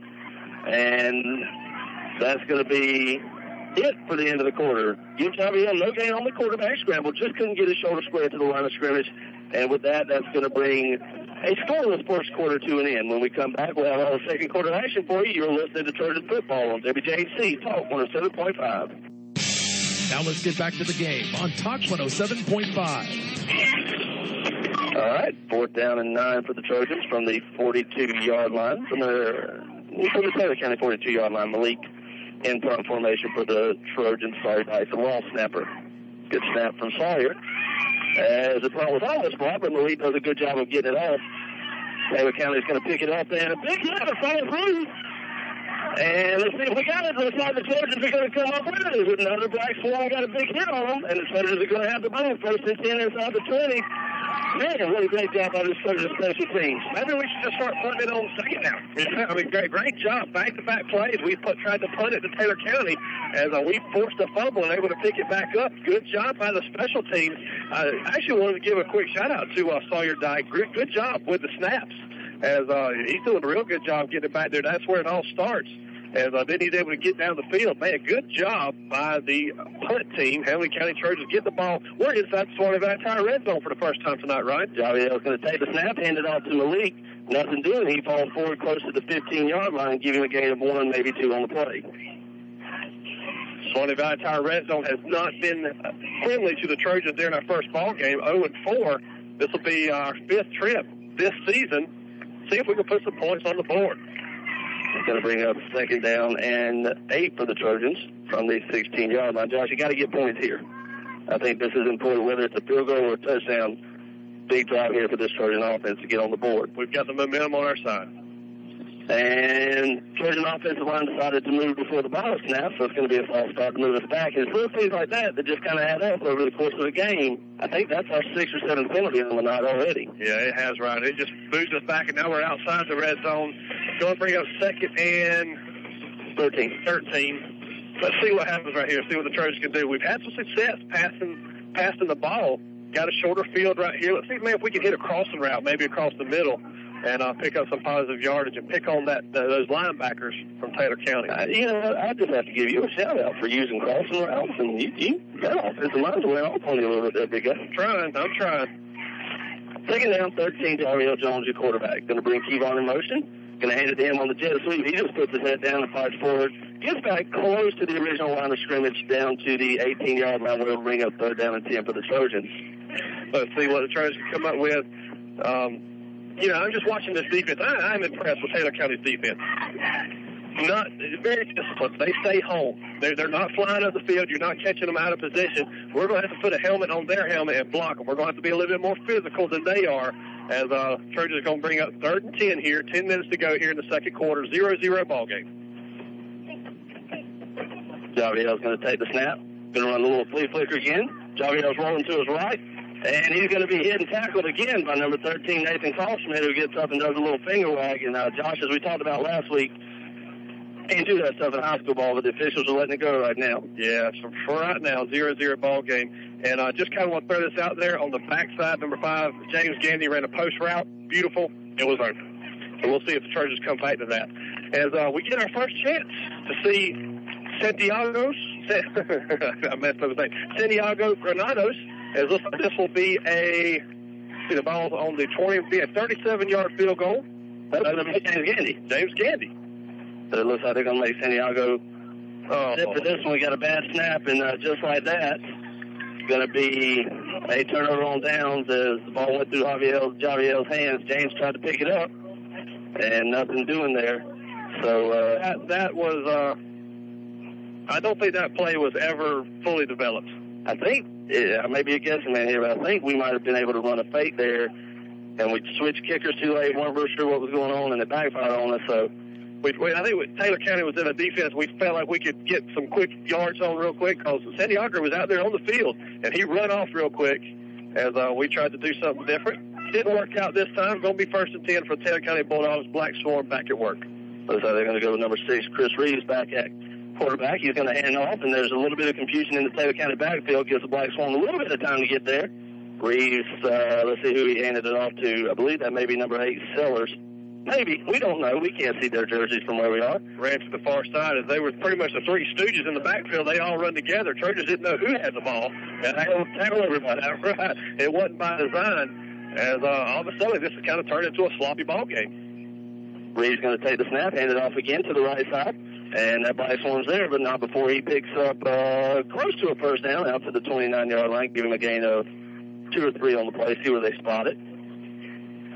Going to be right at the 30-yard line. It's going to be 3rd down and about 2. Still a scoreless ball game, 0-0, 8 minutes and 30 seconds left to go here in the second quarter. It's been a game of turnovers so far on both sides of the ball. Chris Reeves is going to take the snap. Woo! This is Kendrick Carter and that Black Swarm defense able to get him before he gets back to the line of scrimmage. It's going to be 4th down and short here, Josh. If you're the Trojan defense, you got to know they're going to try to draw you off sides here. Definitely. Already got us a couple of times, and they're going to try to get a cheap 1st down. Interesting blocking scheme right there right by that play. Offensive line went straight to the second level. They blocked linebackers, led that defensive line alone, and they just ate the lunch of that Taylor County Bulldog. Chris Reeves stays in at quarterback. Tries to draw us off. Trojans don't fight. A good call on that. And Taylor County is going to take a timeout. We'll take a timeout with them. A quick 1 minute timeout. 7 minutes and 55 seconds left to go before the half. Trojans and Bulldogs tied at 0. You're listening to Trojan Football on WJHC Talk 107.5. Now back to the action on Talk 107.5. On 4th down, Taylor County is going to go for a punt as the ball is going to roll into Taylor County territory. Not a great punt by Josh Mix, and Trojans are going to have it 1st and 10 at their own 43-yard line. Josh, I take that right now. Definitely take that. Trojans offense going to be out there on the ball. Man, flashes of brilliance. We've done some great job. Picked up some big yardage through the air. Picked up some yardage on the ground. Had some penalties that's really negated a lot of that. But Trojan offense just need to get. I think we need a sustained drive here, Ryan. I think we've got good stuff, and then it comes right back with some bad stuff. As Trojan offense has the ball once again. 7 minutes, 43 seconds left to go here in the second quarter. Be sure to stick with us through the Hamilton County Farm Bureau Insurance halftime show. We'll bring you all the action from around the area and update you on what went on here during the first half of play. All right, 1st and 10 for the Trojans from their own 43-yard line. Javi Hill's going to take the snap and hand it off to the first guy through, and that's the boy, Malik Randolph. He's going to have close to a first down. He took a shot in the leg, and he's a little bit slow getting up there. See if we can't get him up. That's not a good sign for the Trojans, as Malik looked like he took a helmet to the leg. He was getting 9 on the play. He's a little slow coming up. I think he got it right above the knee, kind of in that thigh area. Maybe just took a helmet right there to him. As Malik down, as he's going to get tended to by the Trojan coaching staff. Ryan, take a minute to catch our breath here. They work on Malik. Fast-paced game. Again, both teams evenly matched right now, as the Bulldogs from Taylor County have made a lot of mistakes, a couple of fumbles that we've been able to return. Trojan offense just hasn't been able to really make anything happen. Yeah, I mean, we just got to do better. Good sign for Trojan fans. And Malik Randolph was able to hop up and hustle off. And if you ever taken a helmet above the knee there, that's not a good feeling at all. No, it's not. I think it just kind of stunned him a little bit for a moment. He wasn't just able to bounce right back up, but he jogged off the field. He's on the sideline getting attended to, as number 4, DeMarco Webb, will run in taking his place. Second down and 1 for the Trojans. And I was going to go to DeMarco, who breaks through the front level of that Taylor County defense into the secondary, and going to get us for going to be good enough for a first down all the way down to the 41-yard line. And I think we found a little something over that off-tackle action there for the Trojans. On the far side of the field, that's right, against the left side of this Trojan offense, right side of the defense, we've been able to get some penetration, get to the second level, and pick up positive yardage. Clock takes down, 7 minutes and 2 seconds left to go. Trojans have it first and 10 at the 41. And I was going to go to DeMarco, who goes forward for about 2 yards there. Going to bring up second down and 8. You know, one thing we talked about, Ryan, me and Coach Stebbins there in the coaches show yesterday was he wants these guys to understand that 5 and 6 yards at a time, that's a good play. Yeah. You know, last year we were used to all or nothing. It seems like we either had a 50-yard bomb, a 75-yard rushing play for a touchdown, big play, big play, big play. We need to have sustained drives, 5 or 6 yards at a time. That's what he's trying to teach these kids right now. All right, second down and 7 for the Trojans. Snap's going to go to Javier, who turns and pitches it to James Gandy, who fumbles it. And we'll see who's got it. Looks like it's going to be the Taylor County Bulldogs. And just like that, we're going to turn it over back to them at the 30-yard line. I don't know how many turnovers we've had tonight, Ryan. I don't know if you kept up with that on the iPad, but if my memory serves me right, I think we're at 4. Yeah, there's been quite a few, and we'll check on that at halftime when we can run the stats. But that's going to put the Black Swarm back out there, as the Trojans just having a hard time hanging on to the ball right now. 6 minutes, 20 seconds left to go here before the half. We're still scoreless. Looks like the referee is going to send both teams to the sideline for a water break timeout. So we'll take a 1-minute timeout with them. You're listening to Trojan Football on WJHC Talk 107.5. Hello, this is Pastor Steve Redmond with Landmark Baptist Church in Brantford, Florida. I'm inviting you to join me on Monday nights at 6 p.m. for the Landmark Gospel Hour. It's needing a positive inspiration and worship from God's Word. Also join us for our Wednesday night service at 7 p.m. and Sunday at 10 a.m. for Sunday school and 11 a.m. and 6 p.m. for preaching and worship. The Landmark Gospel Hour on Talk 107.5 WJHC at 6 p.m. on Monday night.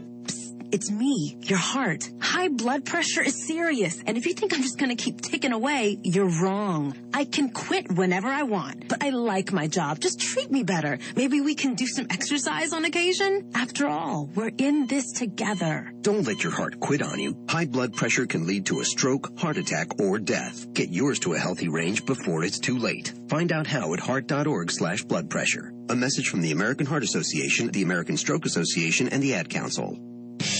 Now let's get back to the game on Talk 107.5. All right, welcome back to Trojan Football on WJHC Talk 107.5. While we were away, the Bulldogs ran a first down play with a handoff to Nathan Carlschmidt, good for a gain of about 5 yards out to the 35-yard line.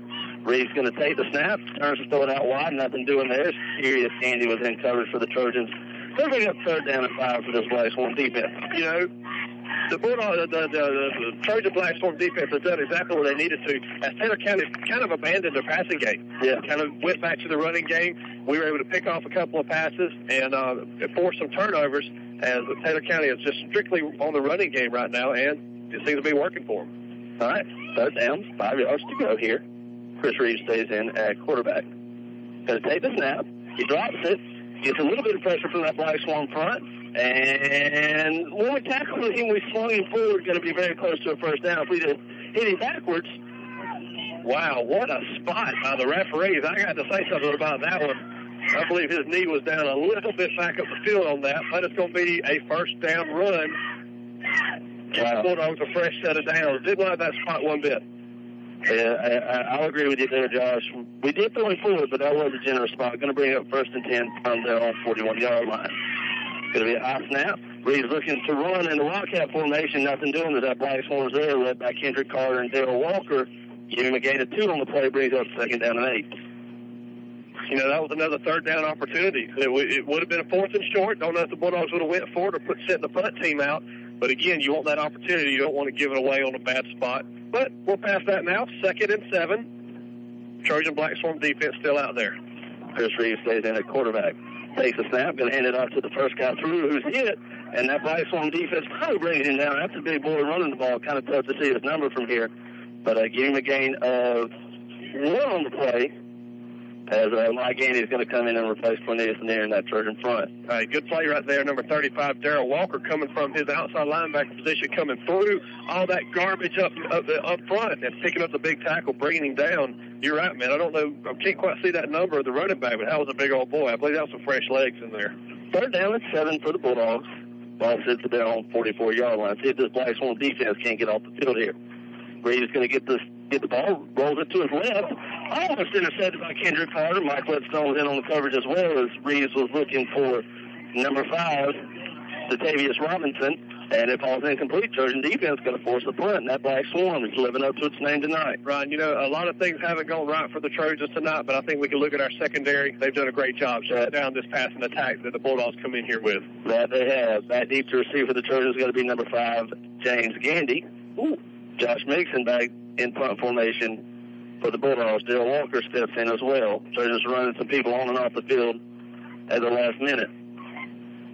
There's a snap. Fabian Reed gets a little bit of pressure on. High spiraling kick. Trojans are just going to let bounce. And going to roll dead at about the 27, 28-yard line. So those punts are hard to catch for sure. They are. And not like tonight. It's not completely dark yet. The sky's a little bit overcast. As that ball's kind of hard to pick out of the sky and make a good, clean catch. Good call right there by number 5, James Gandy, getting away from that one. Trojans will take over on the 28-yard line. Man, need some good, positive, good drive right here from the Hamilton County Trojans. See what we got here? Yeah, got some whistles being blown all over the place. Not sure what's going on. As the head referee is coming over here to talk with Coach Stebbins. See if we're going to have a weather delay, maybe. I did see a streak go across the sky. Yeah, it looks like Coach Tanner Jones is sending his Taylor County team into the locker room there. It's kind of an overcast sky, not a dark sky by any stretch of the imagination. Both coaches are meeting now in the center of the field.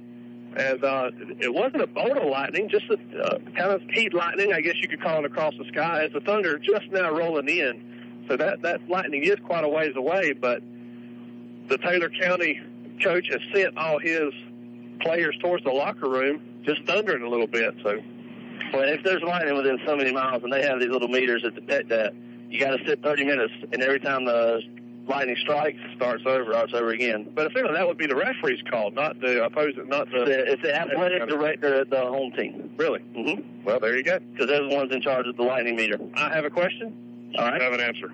Hey, you know, when you've been there and had to deal with this, when you're a head baseball coach for a while, you kind of got to know how to handle these things. And, well, while we got a weather delay here, 4 minutes and 10 seconds left to go here in the second quarter, 0-0 ball game.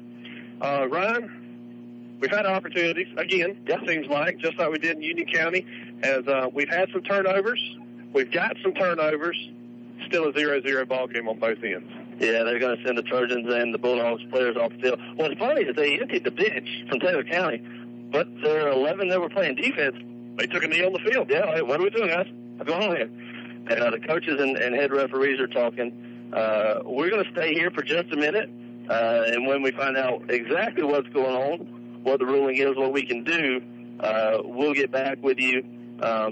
just as soon as we can. Josh, 0-0 game. Man, and the PA announcers hollering at the down to the field to figure out what's going on. It is going to be a 30-minute lightning delay. We're going to send it back to the station for a quick 3-minute timeout so we can hear some words from our sponsors. And we'll come back with a plan for you to figure out what we're going to do here in the broadcast. We're kind of out in the element, so if it starts to rain, we're going to be hurting. So we'll be right back after this 3-minute timeout. You're listening to Trojan Football on WJHC Talk 107.5. Now, back to the action on Talk 107.5. All right. Well, welcome back to Trojan Football on WJHC Talk 107.5. Just to bring you up to date, we are in Perry at Dorset Stadium at the campus of Taylor County High School, home of the Bulldogs, where your Trojans and Bulldogs are playing a 0-0 ball game right now. Kind of sloppy. Both teams have 2 turnovers. And we're in a lightning delay. Going to be at least 30 minutes or so. So what we're going to do is send it back to Jerome at the studio. We'll go back to your regularly scheduled programming. And as soon as we get information, we will we'll pass it along to you. Jerome will cut in periodically. We're in contact with Jerome there at the station. He's going to give everybody updates periodically where we're at. As when we get ready to come back to live football, got players out there on the field. We'll be back to bring you all the action. We're set up here in Perry. We're not going anywhere as long as we're going to employ some stuff for a minute. No, man, let it ride. All right. Well, if you don't get notice again, send somebody to Taylor County to find us for sure.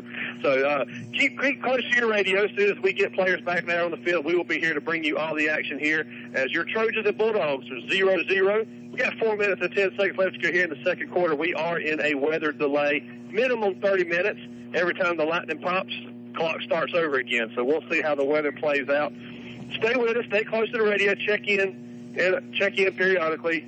And come back with us when we're ready to bring some action. So for Ryan Mitchell, I'm Josh Altman. We're going to send you back to the station, to Jerome. Talk 107.5 and Talk 107.5.com. WJHC Radio, Johnson, Florida. You are now listening to the Hamilton County Trojans Football Game 2015. Coming to you live from the Taylor County High School in Perry, Florida, with Coach Ryan Mitchell and Mr. Josh Altman. As you just heard a while ago, they just had a weather delay a while ago. That's right. They just had a weather delay a while ago. It was lightning a while ago over there in Perry, Florida. And so they had to send the Bulldogs and the Trojans inside the locker room until the weather is over. So as soon as we get the word that the weather is clear, we are going to bring back the Hamilton County Trojan Football Game 2015, coming to you live from the Taylor County High School in Perry, Florida, with Coach Ryan Mitchell and Mr. Josh Altman. So we ask each one of y'all out there, please, ma'am, please, sir, don't go away. Stay right there. Keep your radio on. We're going to be right back with more of the Hamilton County Trojan Football Game 2015 live here on Talk FM 107.5, WJHC Radio, Johnson, Florida. We're going to send it back now to the Mark Levin Show, coming to you. And now, ladies and gentlemen, here is the Mark Levin Show, and we're back with the Hamilton County Trojan Football Game here on Talk 107.5. Good evening. I'm Jerome Carter. Welcome, football fans, to another exciting season of Hamilton County Trojan football.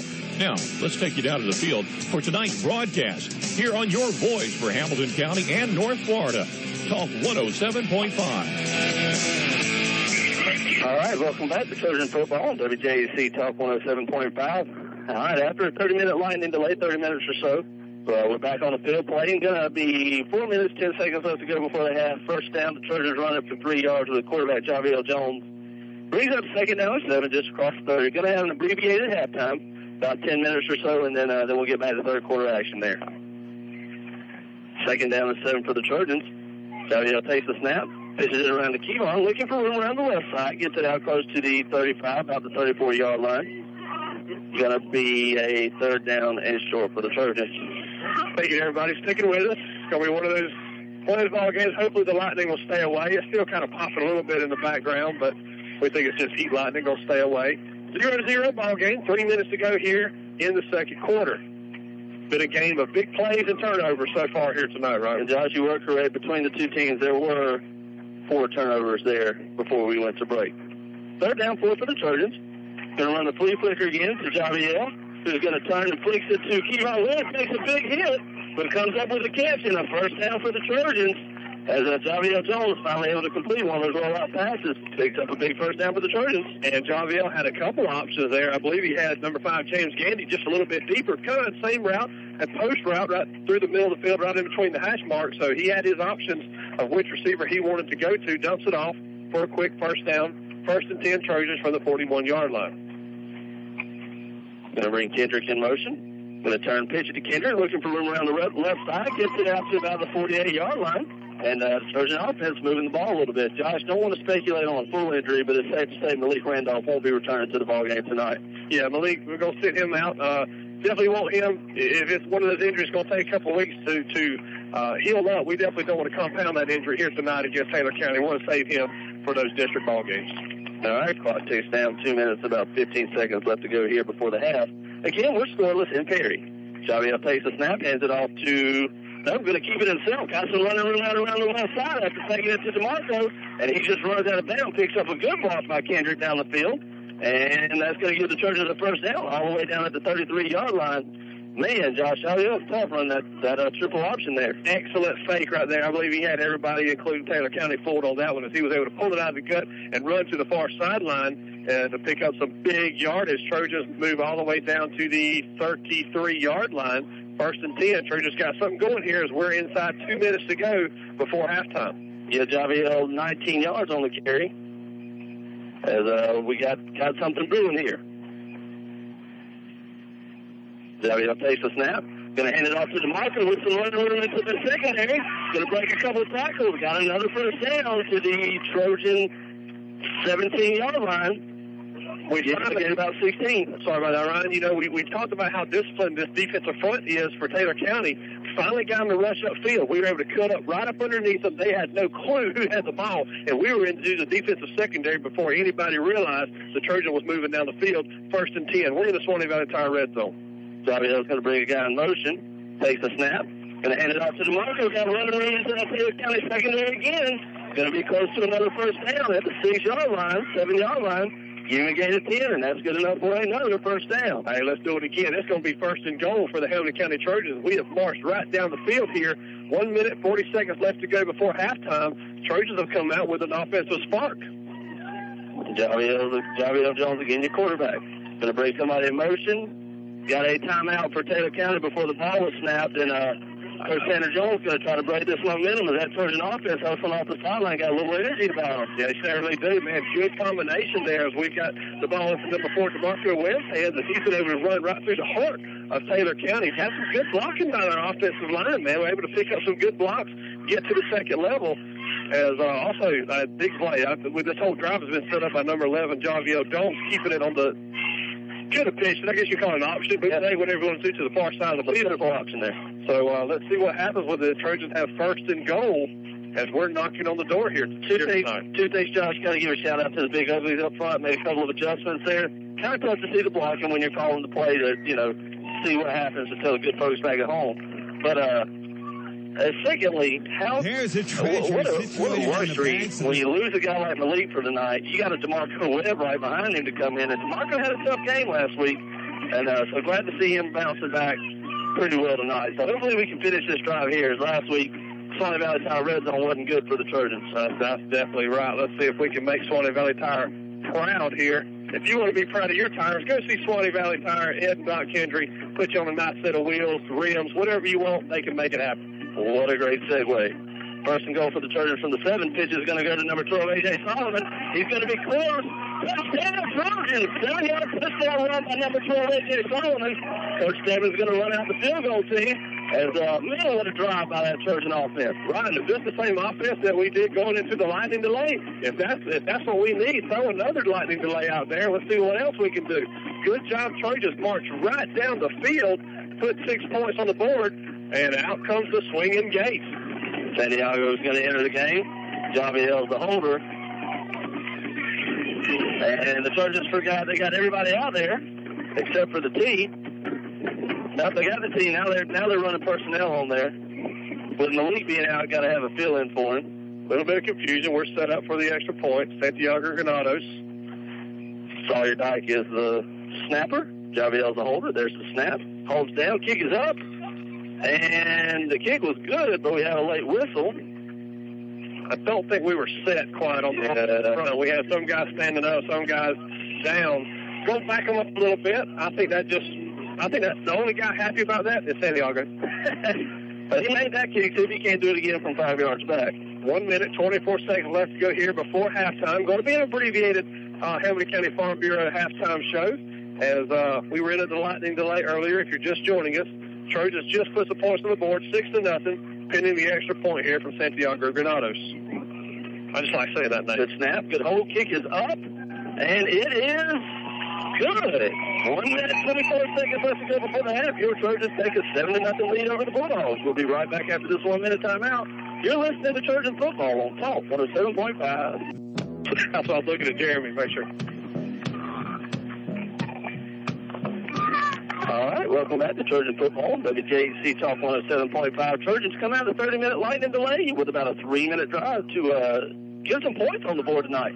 With a 7-yard touchdown run by A.J. Solomon, Santiago's extra point makes it 7-0, and just like that, we're got a lead with 1 minute 24 seconds left. And what a great drive. I mean, we just pounded it right down the field, nothing special, no trickery about it, no trickerations. We went right down the middle, pretty much right in between the hash marks, except for the run by number 11, Javier Jones there, as the wind has picked up a little bit. My hair is blowing all over the place. We appreciate Jessica Self giving me a nice buzz cut before the ball game here. Santiago's got it teed up for your Trojans, and the wind decides it wants to blow the football down, so we'll get the drum roll again.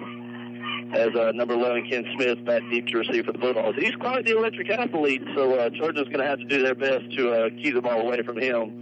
As it's going to be a crosswind for Santiago's kick. Be interesting to see what happens with the ball here. Yeah. All right, ready for play.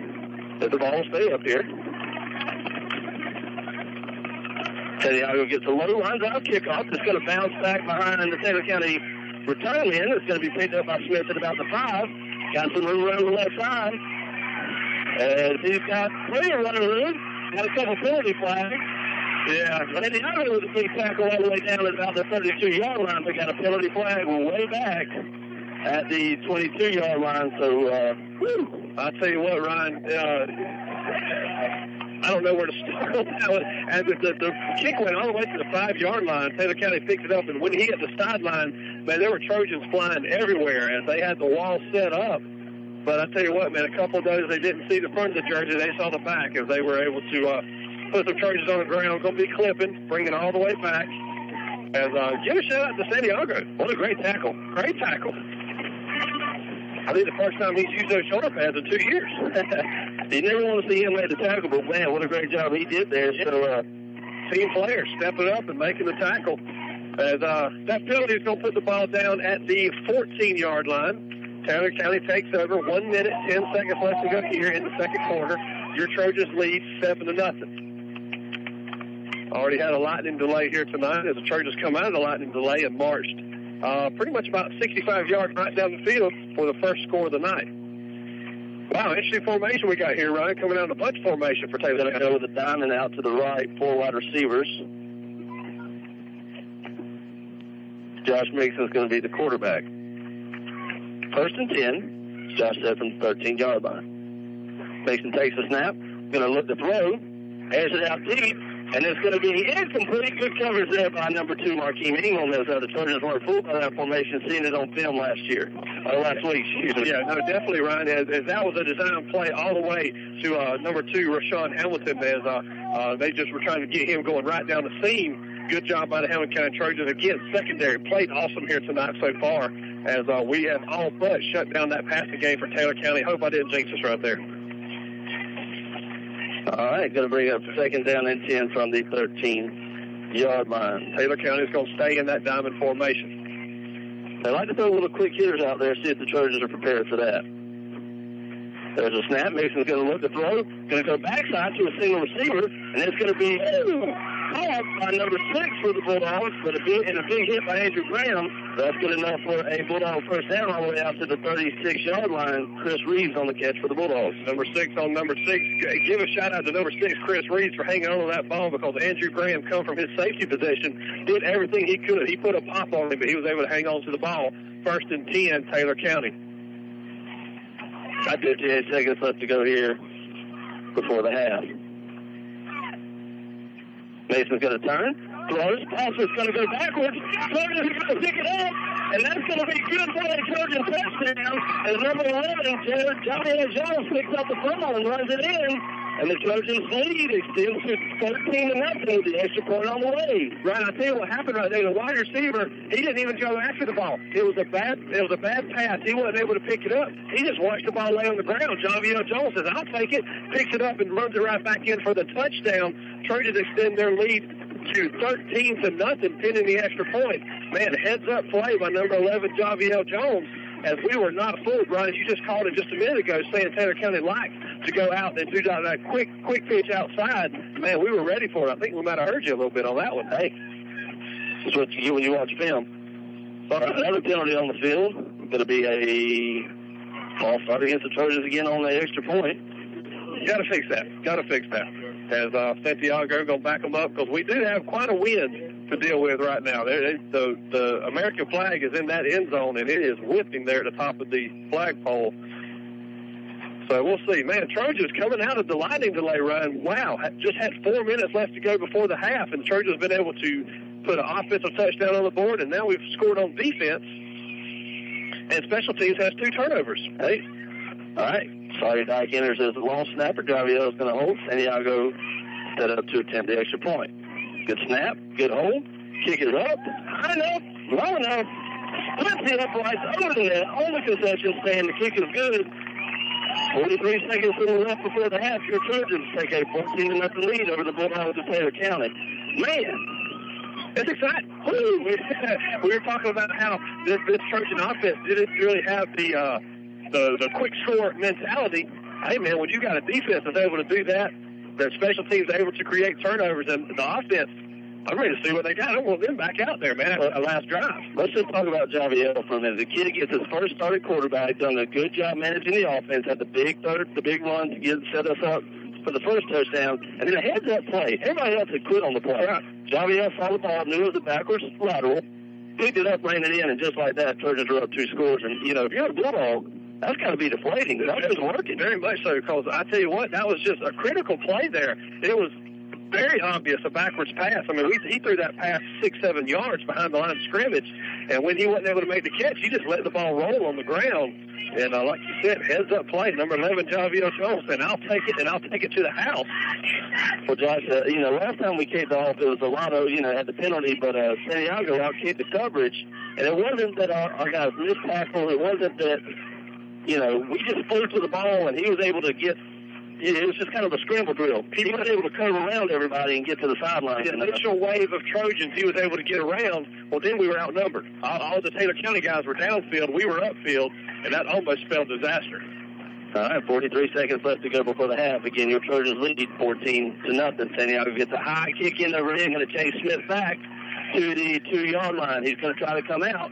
See, that Black Storm can't get him wrapped up this time, and Melvin Brown hits him at about the 17-yard line.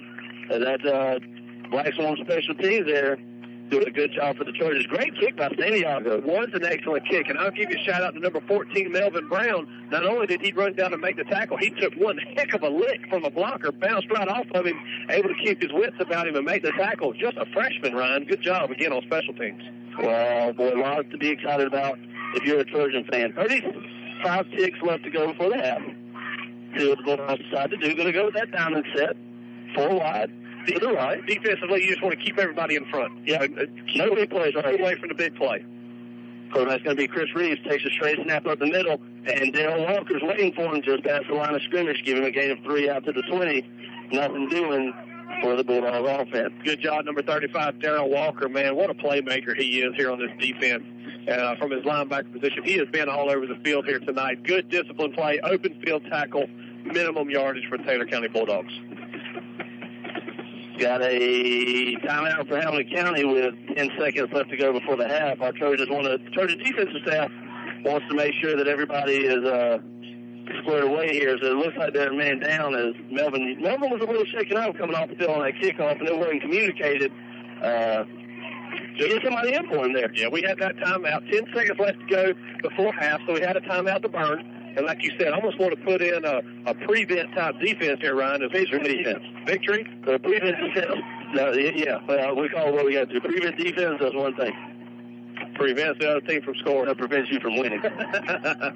I don't want to spoken like a true coach. Victory defense. It is a little bit. We still have a second half to play, but John, last week when we couldn't get momentum on our side, Union County kept taking it from us. It looks like right now we've got it. Now we got to keep. Like I said, we need to put it in our pocket and keep a hold of it. You're exactly right. As we've got Taylor County on the ropes right now, as nothing really seems to be working for them. Our defensive secondary is playing lights out, starting to get a little bit more penetration from the defensive front, and then we criticize the guys when they do bad. We'll do it better when they do. Offensive line doing a good job right now. Got a couple of scores we want to pass along to you here in just a few minutes.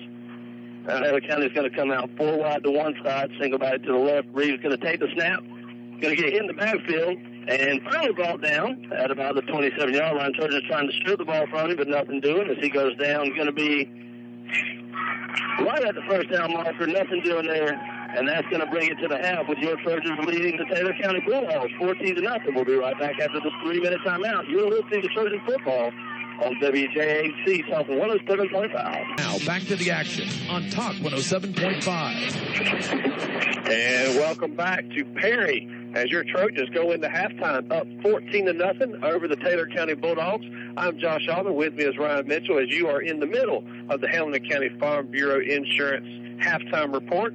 All your insurance needs. Go see Jason Melvin, local agent there in Jasper. You can give him a call at 386-792-1458 for all your home, auto, farm, life, health, IRA, disability, income annuities, long-term care, anything and everything you can think of. Give Jason a call. Farm Bureau Insurance, proud sponsor of Hamilton County Trojan football.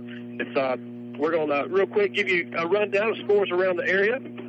As we're in an abbreviated halftime, we had a lightning delay earlier as both teams decided to take an abbreviated halftime to kind of catch back up. Looking around the area, Suwannee County currently up 14-0 over the Fort White Indians, which will be our opponent next week.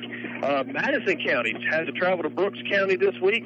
They're currently up 27-0. Brooks County is over the Madison County Cowboys. Interesting score there. North Florida Christian up 35-0, currently over the Valwood Valiants. Trenton Tigers 14-0 over Bell.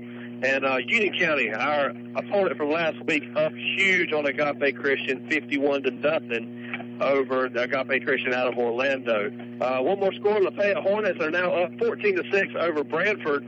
Lafayette, a district opponent of ours, coming up later on in the season. So that's your Suwannee Valley Tire scoreboard update as we are here in halftime. Your Trojans up 14-0 over Taylor County. We did mention a minute ago we were in a lightning delay. Trojans come back out with the ball on about the 26-yard line, and we've been kind of inconsistent coming down the field. Man, the Trojans come out completely different look, feel. They look organized, and they were able to take the ball about 7-play drive right down the middle of the field, capped off really by a 19-yard run by number 11, John V.O. Jones, who's our quarterback this week, taking over for Mike Whetstone, doing a great job back there at the quarterback position as we were able to put the ball in the end zone to go up 7-0. Then Trojans come right back defensively. Trojan defense, Black Swarm, done a great job here for us tonight as we've maintained that bend, don't break mentality here tonight. But Taylor County come out in a diamond formation, tried to make a quick pass out to the outside. It was a backwards lateral. It was a backwards pass. It's going to be a double pass. It was going to be a double pass. Wide receiver just pretty much watched the ball hit the dirt. Man, I tell you what, again, number 11, John V.O. Jones, kind of our go-to man here tonight. That ball was on the ground. He scooped it up and was able to scamper in about 25 yards for the touchdown as that put the score up 14-0, and that is our current score right now. Trojans coming in here after a tough game last week against Union County, took a 35-20 defeat. But I tell you what, Ryan, I think we've made some adjustments on the offensive line. Offensive line struggled a little bit earlier in the game. I think we've made some adjustments there. And I tell you what, man, what can you say about the Trojan Black Swarm defense? They're for real. Well, let me tell you what you can say about them. Taylor County came in with a very explosive offense and gave D.C. County fits, who's a very, very good 1A team. Taylor County's run 27 plays for 54 yards in the first half. That's good for a 2.0 yard per play. When you have an explosive offense that runs something unique like you haven't seen, Which fortunately we played Union County last week, so we were able to see it make some adjustments. This is tough. That's a tough defense to defend. They're very good, like we talked about in the Swanee Valley Tide pregame show. They're athletic. They're huge. They fly around both sides of the ball. But right now, the Trojans aren't intimidated by that. What I'm interested to see, and this tells you a lot about the growth of a team. I fully believe from the preseason classic to week one, you see the most growth you're going to see all year. And I think that didn't happen last week, but we're seeing a lot of growth from week one to week two. That being said, you still have 2 quarters to play, and you're playing a team that throws the ball around the ballpark, can score in a hurry. We saw their special teams are capable of scoring. So, it's a great job. We're very proud. We're very happy that we got to this point, but you got to finish now. And that's really going to be what I look for here in the second half. And I believe we can do it. Now we just have to go get it done. I wholeheartedly agree with you. And I don't want to see us kind of call off the dogs, no pun intended there. I kind of want to see us just continue what was working for us right there on the ground game. It's really interesting, Ryan. Before the lightning delay, the ground game was almost non-existent. Our positive yardage come through the air.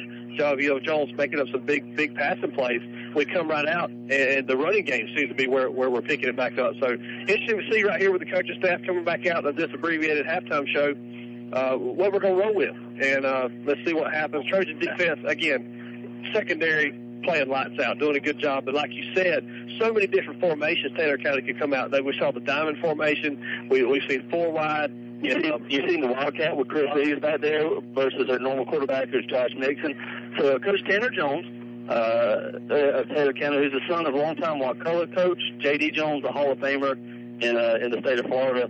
But he just, right now I think he's just trying to find something that works against this Black Swan, and everything he's tried.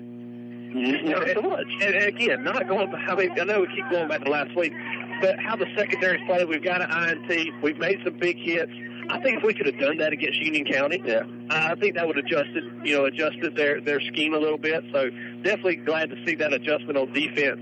And like we talked about just a moment ago, big opportunity for number 4, DeMarco Webb, as we have an injury to Malik Bull Randolph, and he won't be playing no more tonight. And as things become further throughout the week, he is out there. He's kind of turned into our water boy. So he's out there on the field helping us out. He hadn't thrown in the towel, so we'll see what his injury is going forward through the season. And I'm going to tell you, I wasn't expecting him to play. We ran into Coach Devins a little bit, and, he's aware that the district games start October 2nd. You're not going to learn anything with a knee injury, with the swelling that Malik has on it, at least until Monday when that swelling goes down a little bit, hopefully. And, again, we hope it's not an injury. He's a great young man. He's worked hard. Definitely don't want to speculate on anything, kind of hobbling on that right knee. But as it stands, thank goodness for a guy like DeMarco who can come in and really pick up after he struggled last week. And, we definitely don't want to highlight his struggles, but DeMarco's just a better player. We've seen it so many times, and tonight he's shown the caliber of player he really is. So lots and lots of good stuff for Trojan fans to be excited about. Anytime you can come over to Taylor County, I think you and I talked about this before we went on the air, and have a good performance, regardless of how it comes out, is a win. Because Taylor County has had Hamilton County's number on the football field for quite a while. A number of years. You're exactly right. And this is the kind of environment. We got a good crowd here tonight. We want to give a shout-out to the Trojan faithful that made the trip over here to Perry. And we hope everybody's tuned in back home, cheering on the Trojans back home in Jasper. Perry has a good crowd here tonight. So it's that type of atmosphere that you want to be in the middle of. This is almost a playoff type atmosphere. It has that feel. Good turnout here tonight, and a big, physical, tough team against Taylor County. So our Hamilton County Trojans staying tough. It's 14-0 as we're getting ready to go into the third quarter. A little too much orange and blue for me. There's a lot of orange and blue. Well, they'll be seeing a lot more orange and blue at Ben Hill Griffin Stadium tomorrow about 7 o'clock as my University of Florida Fighting Gators, no G on the end of fighting, take on the New Mexico State. I got a question for you, and you can get to our sponsors because we thank them tremendously, but there's a town at the northern end of our counties where North Hamilton Elementary goes. Where do you live? What's the name of that town? Jennings. With a G or without a G? Jennings. It kind of all depends. Yeah, I see where you're going there. You never know. Yeah. Depends on if you're in a hurry or not. Yeah. Jennings. That's right. as it stands, going to have a little 3-minute runoff here. We'll take a little bit of time. Taylor County was ready to go, but once the initial 10 minutes run down, they were going to give you an extra 3 minutes to kind of warm up. Trojans huddled up there around the 20-yard line out there on the field, all of them. Every Trojan out there, that's pretty cool, man, as they had a quick breakdown as we get ready for our second half action.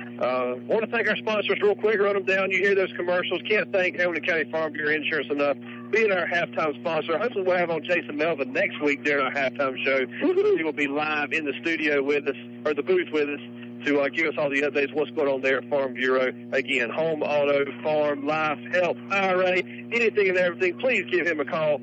Office 386-792-1458. They can definitely do something for you. He is my hometown insurance agent, and he can be yours too. As need to get with him in a hurry. Hunting season's coming up. He's a big hunter. So if you go in there and swap hunting stories with him, you never know, man. You might get a better rate. So I'm just giving you inside tips here, okay? Don't your name. That's right. Go in, and he's got a couple of deer heads hanging on the wall. Brag about them. Tell him, wow, how in the world did you kill those, sir? So, he likes his ego to be massaged. Cater to a little bit. Yeah, just want to be massaged. But I tell you what, Jason Melvin's a great guy, great Christian guy. And I'm proud to call him my friend and hometown insurance agent. I can give him one of these because I'm not attached to the SEC being a Florida State fan, but I give him a big Roll Tide tonight. No, that's right. Jason Melvin, big Alabama fan. Alabama. Jason Hudson. I mean, two of the biggest Alabama fans you will ever meet before in your life. Roll Tide. As football season gets off full swing tomorrow, I'm ready for it. As Gators looking for a little bit of redemption. And they're looking for a lot of redemption, and the Florida State Seminoles looking to continue their dominance over the last few years. They're going to be looking. I don't think it's going to happen. It's going to be a fun year though, as a Seminole fan, because their expectations are just not what they were last year. So I don't know. We'll see. Clock ticks down under a minute before we get things started. Taylor County, they forgot about the 3-minute runoff. Their special teams have been just sitting out there, and they were on the wrong side of the field, so we had to boot them from one side to the other. We got stuck on Hamilton County Farm Bureau Insurance with Jason Melvin. Also, thank Jasperado Napa. I have something a little bit to do with them. Next Thursday, want to invite everyone out to the store. It's our 50th anniversary. Been in business since 1965, started by my grandfather, Estes Altman. They're proudly serving Hamilton County since 1965. Still family-owned and operated. Can't thank everybody enough, man. 50 years is a huge milestone for us. Going to be having lunch, car show, a bunch of old pictures, man. We're just going to be reminiscing, having a good time, and thank each and every single one of you for making us a successful business in Hamilton County for the last 50 years. Pretty much all pictures of you and me are getting old, aren't they? Yeah, it is, man. I tell you, it's getting up on 101 is when we graduated. That seems like forever ago. 32 now? 32. I can't even remember something. For a whole year till next year. Hell, yeah, we've been kind of killing time here, man. We got excited. Took a lot out of us, man. The Trojans were back into their old self again as Santiago has the ball teed up, and we're getting ready to start the third quarter. Big, high, end-over-end kick. Going to draw Ken Smith back to about the 5-yard line, looking for some running room over the middle. Got a little seam. Andrew Graham's going to be there to tackle him at the 21-yard line. Thank goodness for that, because there was some running room there, and Ken Smith's pretty electric. Yeah, it was. I'll tell you what, man, number 6, Andrew Graham, he's kind of quiet, calm, and collected off the field. He's becoming a headhunter out there, man. He really is. Done a great job for the Trojans in the secondary from the safety position on special teams, making some big tackles there. All right, going to be 1st and 10 for the Bulldogs from their own 21-yard line. See who their quarterback's going to be this time. Going to be number 9, Josh Mixon. Going to go with the 4-wide diamond formation out to the right. See how the Trojans adjust to this. Trojans in a 3-man front again. As we've made some good decisions here. Kendrick Carter. Trying to see who our linebacker is. Nelson Brown's out there. Markeem Ingram's out there. Darrell Walker again. Mason's going to turn, looks to throw to his right, takes a big hit from Kendrick on the backside. Pass is going to be incomplete as Kendrick was able to knock down quarterback Josh Mason with a big blow coming with a backside blitz there. Kendrick Carter came untouched, wide open on the blind side as he was just able to put a big hit on the Taylor County quarterback, bring him down. As he's tough, he bounced right back up, but that throw was quite off the mark. As Taylor County is committed to this diamond formation, Ryan. They're in it once again, shotgun. All right, 4 wide to the right. One backside to the left. James Gandy's isolated on that. Taylor County receiver. There's a snap by Mixon looking to throw. Gibson, and he's going to be sacked by number 35, Taylor Walker, all the way back to the 10-yard line. And that Trojan blitz finally gets home. I'm sorry, I turned into a fan again. That was almost a delayed blitz by number 35, Darryl Walker. As, man, he comes untouched again from the backside. And I think I heard that lick through my headphones, Brian. That was a monstrous hit. Wow. All right. Going to be third down and 19, all the way back at the 12-yard line. Josh Nixon stays in as the quarterback. The Bulldogs, 11 minutes left to go here in the third quarter. Tough kid, number 9, Josh Nixon. He has taken 2 shots to the back last couple of plays. There's a snap, going to be a quick throw, going to be a false start against the Bulldogs as they were a little antsy with that Black Swan defense coming at them. They back them up 5 more. The defense has got their attention as we showed blitz once again, and that 2 of those Taylor County Bulldogs popped up too quick, and man, back them up. First down marker is all the way at the 33-yard line, Ryan. Looks like the line of scrimmage is going to be on about the 6. Third down, 24. Taylor County is going to go with the 4 wide receiver set to the right. One man down in the bottom of the field is going to be covered by number 5, James Gandy, one-on-one. See if the Bulldogs try to take advantage of that. There's a snap. Trojans get a little bit of pressure. And the pass is going to be knocked down at the line of scrimmage by number 22, Cornelius C. Baby Lanier. Going to be a 4th down for the Bulldogs. And boy, that Black Swan came out fired up. I tell you what, right, you're exactly right, Ryan. And the defense seems to be kind of feeding off the offensive momentum we had. Offense feeding off the defense. Man, great job right now by the Trojans. It's going to be a punt situation for the Bulldogs as they will be punting out of their own end zone. All right, come to speak here, actually, Darryl Walker and number 5, James Gandy, have their feet on about where the first down marker would have been for the Bulldogs. We'll take it. All right. Mason stands in his own end zone, the punt formation for the Bulldogs. Punting has been too great for the Bulldogs here. Let's see if we come with a rush and maybe try to get a block out of this. Mason gets the punt off. Going to be a wobbly punt that Darryl Walker's going to pick up at the 40. Got a little bit of running room up the middle. Hold on to the ball, young man. He finally goes down at about the 34-yard line, so give him a gain of 6 on the play. Smart. Not to help to just get what he can and get down. Trojan's going to have it 1st and 10 at the Bulldogs, 36-yard line. Let's see if the offense can repeat what they did last time they had the ball in their hands, and they were able to march right down the field, right through the heart of the Taylor County Bulldogs defense and put 6 points on the board. That was the first score of the game. The Lightning and the Thunder is getting a little bit more prevalent here, Ryan. Well, let's hope it moves on around us because these young men, I know young men and coaches want to get this game in, but definitely not at the risk of their own safety. First down, Javier is going to turn and hand the ball to number 4, DeMarco Webb. Give him a gain of about 1 or 2 on the play. Going to have a face mask against the Bulldogs, so we're going to move it forward a couple more yards. Man, I tell you what, Ryan, this is done. It almost doesn't like the same defense we saw before that little lightning delay we had. The Taylor County defense was flying up the field, being smart and being disciplined. Here on that play right there, they just kind of standing around looking on that, Ryan. Interesting situation here as the Bulldog defense has just kind of been shut down here. 5-yard face mask. Didn't realize we had one of those in high school ball.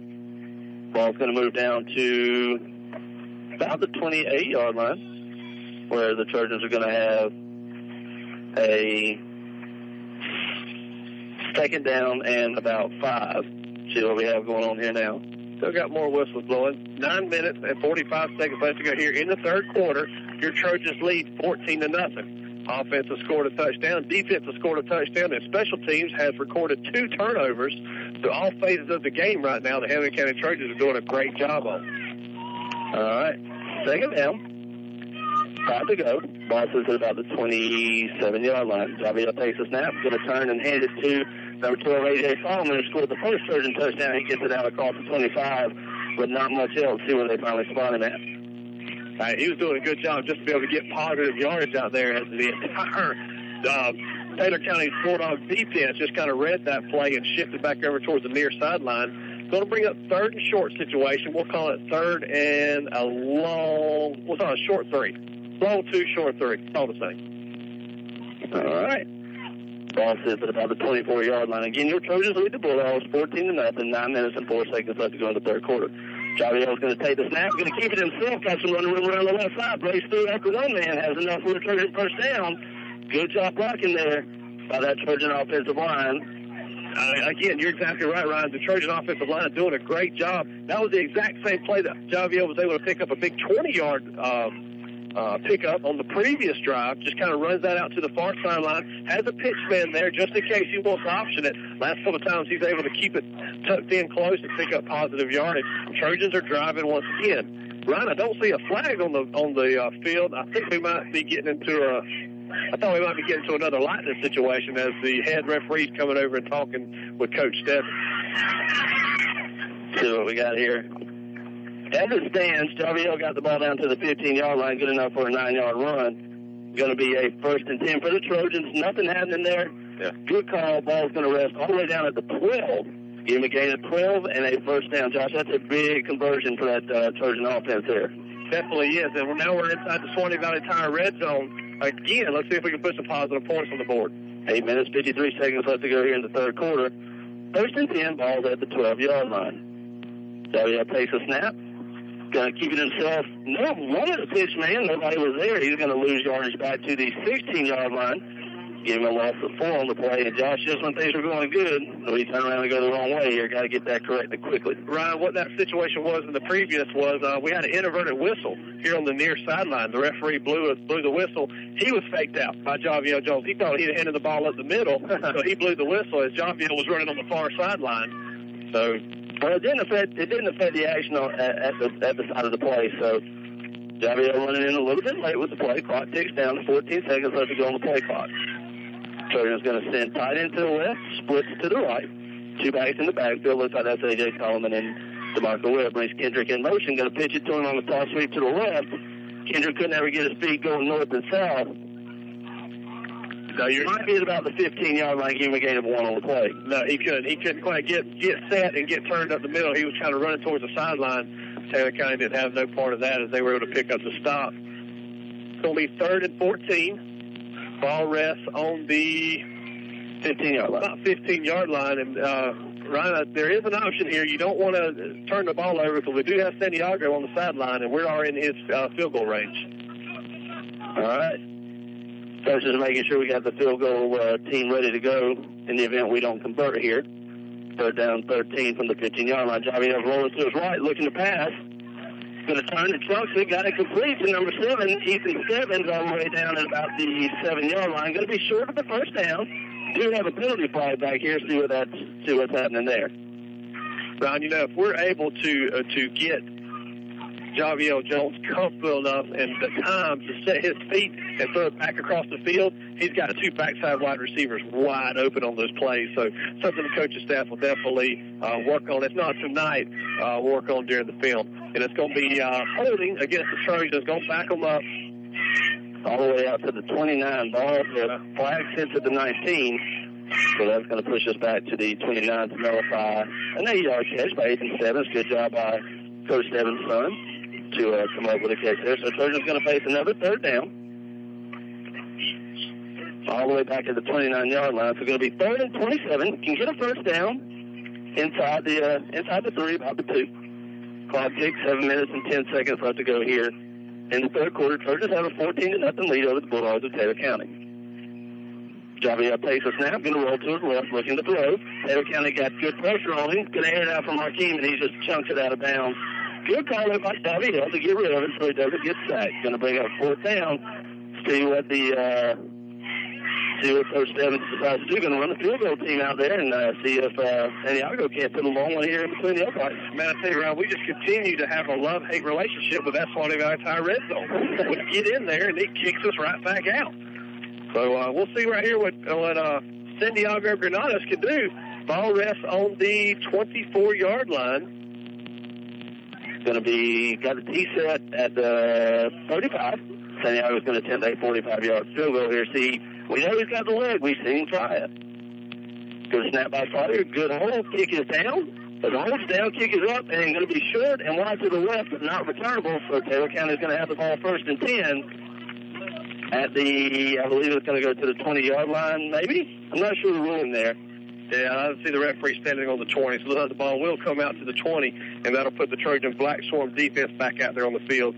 6 minutes, 54 seconds left to go here in the third quarter. Your Trojans lead the Taylor County Bulldogs 14-0. Ball is going to go back to the 20-yard line. So the teams, I like that rule. High school teams are punished for attempting those field goals. So Taylor County is going to get the ball at their 20-yard line. Josh, I like the call to give him a shot. Oh, yeah, absolutely. We've seen Santiago make some great kicks during warm-ups. He warms up from 40 yards out. So, I mean, he can make the kick, just kind of get him more into some game situations. And I tell you what, he'll come through big for us this season. Came up big in Dixie County and Trenton last year on our march to Orlando. 1st and 10 for the Bulldogs from their own 20-yard line. Josh Makes is the quarterback. Going to take the snap, hands off to the first guy through. He's across that Trojan front, bounces it outside, finally brought down by DeMarco Webb at the 41-yard line, giving a gain of 21 on the play. That's number 3 for the Bulldogs. That'll be Willie Elder right there, Ryan, just a junior. And, man, he could play such football inside of a phone booth right there. He was an elusive joker, left and right, up and down. Nobody puts hands on him. And that was a big first down run. That's going to put this ball all the way out to the 41-yard line, 1st and 10, Taylor County. Mason's going to take the snap in the shotgun. Handoff's going to go again to Bulldog carrier. It's going to be number 3, Willie Elder, gets it out to about the 46-yard line, give him a gain of 5, and the Bulldogs decide to take a page out of the Trojans playbook and run it right at us. We're still going with a good 3-man defensive front here, bringing some blitzes, but Taylor County's made some adjustments on the offensive line. They're picking up those blitzes and big holes to run through. There's a low snap, going to hand it to Elder again, and he's going to be hit by Melvin Brown and dropped. Maybe back to the line of scrimmage. Yep, giving no gain on the play. And T-Baby's getting a lot of penetration there in that zero gap. Just got to break down and tackle the guy. We're running right by the play. Yeah, we hadn't called out his name a whole lot here tonight, but he's been back there. He's disrupting stuff and being in the Black Swarm, getting tackled. So we're going to take a quick time out. We've got a water break going on. 5 minutes, 59 seconds left to go in the third quarter. We'll be right back. You're listening to Trojan Football on Talk 107.5. When it comes to supporting our local high school student athletes, Swanee Valley Tire Service is always leading the way, taking care of Hamilton County's tire needs for 16 years. Swanee Valley Tire Service has built a solid reputation of providing a great product with great service at a great price. They're open Monday through Friday from 8 a.m. to 5 p.m. and on Saturday from 8 a.m. till noon. Ed and everyone at Swanee Valley Tire Service wishes the Trojan players and coaches best of luck this football season. The landscape in football is forever changing, and coaches have to keep up to maximize their team's success. The same can be said in business. Let LaVon Burnham, CPA of Hamilton County, assist you with the ever-changing landscape. They have all the resources for financial advice and planning to help with your day-to-day operations that will pay off with a win at the end of the year. Don't fool around with the larger, more expensive companies. Call a supporter of Trojan football. That's LaVon Burnham, CPA of Hamilton County, at 386-938-2283. Member AICPA and FICPA. Now let's get back to the game on Talk 107.5. All right, 3rd and 5 for the Bulldogs from their own 47-yard line. Quarterback's going to be Chris Reeves. He takes it, keeps it over the middle, dials forward across the 50, has enough for a Bulldog first down, give him a gain of 7 down to the 47-yard line. And Josh, the Trojan saw it coming and just couldn't hang on to him as he squirmed through for a gain of 7. Yeah, DeMarco was there in the backfield, just couldn't quite wrap him up as he was able to get forward for a first down as the Taylor County Bulldogs crossed the 50-yard line there in Trojan territory. Reeves stayed in a quarterback. Carl Schmidt joins him to the left. Reeves going to take the snap, turn and throws, got it out, complete on the quick screen.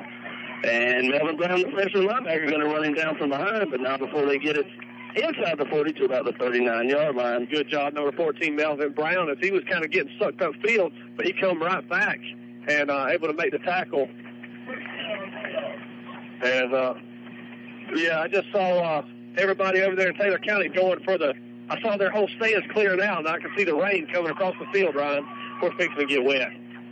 All right, going to be 1st and 10 for the Bulldogs. Reeves going to stay in and hand the ball off to Carl Schmidt, who's hit in the backfield, and going to get nothing back to the line of scrimmage. Going to bring up 2nd down and 10. Number 53, Ahmad Gandy, and looked like number 35, Darryl Walker, in on the tackle. You scared of a little rain? No. Okay, we're good. Just got to make sure the equipment stays dry. All right, 2nd down and 10 for the Bulldogs. And the Trojans are going to jump on sides with a hard count. That's going to move the ball forward for 5 yards. We're kind of scrambling a little bit. The rain kind of caught us off guard as I just moved across the field, man. I saw the whole stadium just emptying out. Couldn't quite see what was going on. It was flooding across the field, and it hadn't even started over here yet. So I got to get my jacket on, man. I can get my hair messed up. Trojans and Bulldogs still out there on the field. A little bit of rain never hurt him. Oh, a little bit of thunder. A little bit of thunder might throw some caution to the wind. Bulldogs in a shotgun set. Quarterback goes back. He punt fake. Punt fake got right open and dropped. Thank goodness, because the Trojans had a blown coverage there. Going to bring up 3rd down and 5. Ball sits at the 31-yard line. My mistake on that. I was trying to make the call and be a fan at the same time. Do that again. I got to quit doing that. Number 2, so that's Rayshawn Hamilton in at quarterback for Taylor County. I saw number 6, Chris Reeves, wide open down the sideline. That ball hit him right in the numbers, and he dropped it. Big advantage there for the Hamilton County Trojans defense. 4 minutes, 15 seconds left to go here in the third quarter. Your Trojans still lead 14-0, but Taylor County's on the drive. 3rd down and 5 from the 31-yard line. Takes a snap, going to turn, fires it out quick, and ball's going to be incomplete. And a good play there for the Bulldogs, because if that would have been backwards, been another fumble. Trojans had 2 guys right there waiting on them. Going to bring it up 4th down and 5, see what Coach Jones decides to do here. 4th and 5, big 4th down play right here, biggest one since the last one. All right, let's see what we got here. 4 minutes, 10 seconds left to go here in the third quarter. 4th down 5 from the Trojan 31-yard line. Going to take the snap, straight drop, looks to throw.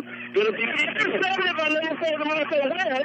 He's still on his feet and has the ball all the way out to the 36-yard line. And Josh, man, what a great job by DeMarco to step up for this Trojans Bryce Warner defense. He read that play all the way, Ryan. If he was in his linebacker position, kept his head on a swivel, just kind of dropped back just a little bit, and when that Taylor County Bulldog released the ball, he stepped right up in front of the wide receiver. Great job intercepting that ball. That was just a good linebacker job right there. Stepping up, intercepting the ball, puts the Trojan offense right back out on the field, leading 14-0. 1st and 10 for the Trojans from the 35-yard from their own 35-yard line. Oh, Javier is going to take the snap, hand it off to number 22, Cornelius Lanier. And Nathan Carlschmidt is there to deliver a massive hit. And Cornelius popped up.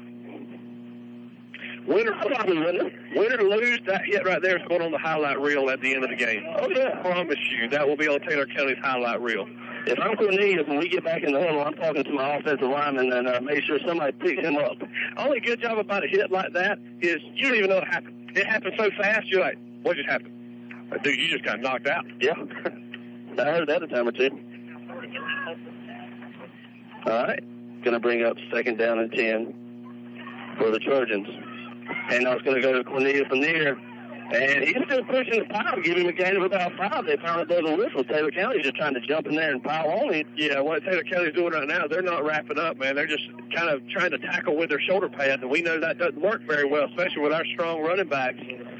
As Trojans just continue to march forward. Going to be 3rd and 7 from the 40-yard line. 3 minutes, 15 seconds left to go here in the third quarter. Your Trojans lead 14-0 as the rain continues to fall here in Perry.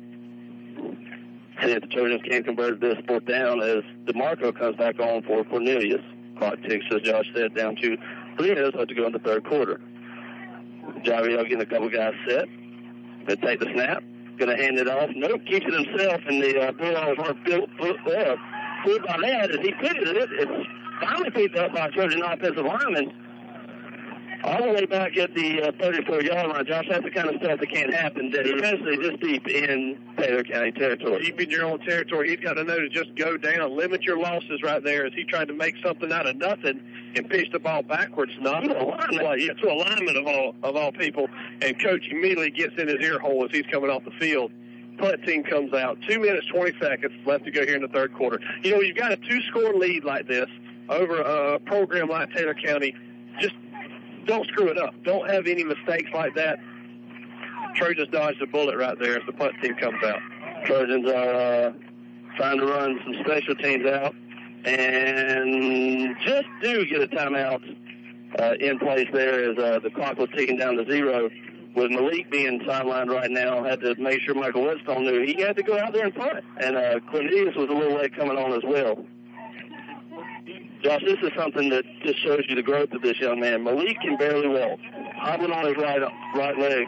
And he's out there helping the coaches, coaching up to tell them, all right, I'm out. So this is where everybody's got to go. The coaches were wanting the Trojans to run to the sideline because we were in the middle of a timeout. They wasn't coming quick enough. Malik, like you just said, hobbled out there on the field, told them to hurry up, let's go. That's a sign of a leader right there. That's what we talked about during the Hamilton County Trojan Coaches Show Thursday night, 7 o'clock. We'll do it again next week as Coach Stebbins joins us and gives us the thoughts of the previous week's game and gives us a preview of the upcoming game. So good job right there by Malik. We talked about Malik a little bit. He said he's a leader. He really is. On the field, off the field, he is a leader, and he's just what we need right here at Hamilton County Trojans. Great young man. They don't call him the bull for nothing. He takes everything by the horns and lets it go. No pun intended. Hello. 2 minutes left to go in the third quarter. Trojans are facing 4th down and 13 from our own 32-yard line. Mike Whetstone in to punt in the place of the injured Malik Randolph. Sawyer Dyke is your long snapper. See if we can't get off a good punt here. Good snap from Sawyer. Mike babbles it. Going to take off and run.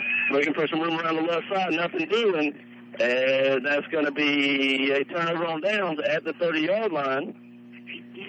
And that right there is just his inexperience. It was a bobble snap. He did a good job of avoiding some defenders, but then he had time to kick it. He tried to run. There was absolutely no way he was going to pick up the first down. So, again, learning curve. Could have punted that ball there and picked up some. And a little bit in his defense, remember last week when he had to punt against Union County, had the low snap in the end zone, and he tried to rugby punt it, and nothing happened. He whiffed. All right, let's see. Trojans are having some trouble getting personnel on and off the field. See what we got here. We got an illegal substitution against the Trojans, so we're just shooting ourselves in the foot right now. Yeah, we are. A little bit of miscommunication. As not only are the players getting the cobwebs worked out, so are the coaching staff. We're going to be 1st down and 5. Taylor County has the ball at the Trojan 25-yard line, their best field position of the night. 1 minute, 54 seconds left to go in the third quarter. Going to take the snap, look for running room around the right side. That Bryce Flores there, going to give him a gain of about 2 on the play. Down to the 23-yard line, bring up 2nd down and 3. To show you how many different looks we're getting from the defense, that was number 6, Andrew Graham. Almost had the tackle there for loss in the backfield as he had walked up from his safety position and kind of like stand-up in, playing, looks to be almost like an outside linebacker position now. Quarterback for the Bulldogs is going to be number 2, takes the snap, looks for the same play again, and that Trojan defense is waiting on him, led by big number 55, Mike McCall, number 6, Andrew Graham in the backfield. That's what you want to see. You want to see that penetration by that front defensive line as they're getting stronger, getting better, as they're able to go pound for pound here with this big offensive line for Taylor County. All right, going to bring up 3rd down and 5 for the Bulldogs. Under a minute left to go here in the third quarter. Trojans lead 14-0. Rayshawn Hamilton drops the pass. Going to throw it out. Got a guy open. That's Chris Reeves. He's going to be inside the 10. Flies through and going to be in for the Taylor County touchdown. Give a 25-yard pass from Rayshawn Hamilton to number 6, Chris Reeves. And Taylor County Bulldogs are on the board with 43 seconds left to go in the third quarter. Just a little bit of busted coverage there from the Hamilton County Trojans. I believe we were expecting them to go towards the near side of the field as it was just wide open here on the far side of the field. And I tell you what, man, that was pretty much the play that he dropped that touchdown on a few series ago. He was wide open then, wide open now, able to corral it in this time and take it into the end zone for 6 points. 14-6, pending the extra point. 43.7 seconds left to go here in the third quarter. I'm having to swap devices here. My iPad got a little bit wet, so I'm having to go to the cell phone to keep the stats. And the extra point attempt by Josh Mason is going to be no good with 43 seconds left to go in the third quarter. Your Trojans lead the Bulldogs 14-6. We'll be right back after this 1 minute timeout. You're listening to Trojan Football on Talk 107.5. Now back to the action on Talk 107.5. All right, 14-6. Your Trojans lead the Bulldogs. 43 seconds left to go here in the third quarter. Mixon has it teed up high for the Bulldogs. Going to get off a low school kick that James Gandy's going to field at about the 20, looking for some running room over the left hash. He's into that Bulldog secondary and gets just up by his own man at about the 43-yard line. Going to be 1st and 10, deep in Bulldog territory. Wow, we have a late flag, Ryan, by the head referee. He just threw his flag way after the play was over with. Interesting to see what this can be. That's the way off. Okay. He saw a big old fly and tried to knock it out of the air with his flag. That's interesting. Man, James Gandy, he's got some fast feet. He can run, that's for sure. Speed in a hurry. He saw a seam and he went right after it. Got tripped up by his own man. Don't know if he could have took it all the way for 6, but he was dang sure headed that way. Trojans take over, 1st and 10 on the 42-yard line. All right, going to be 1st and 2 for the Trojans. Javiel's going to take the snap, pitch it to Kendrick Carter, and the Bulldogs are waiting for him, giving a loss of 5 on the play. As we were talking about the offensive line. Man, you never know what offense is going to get out there. Last couple of series, they've done a great job up front. And here on that play, man, the offensive line looked non-existent.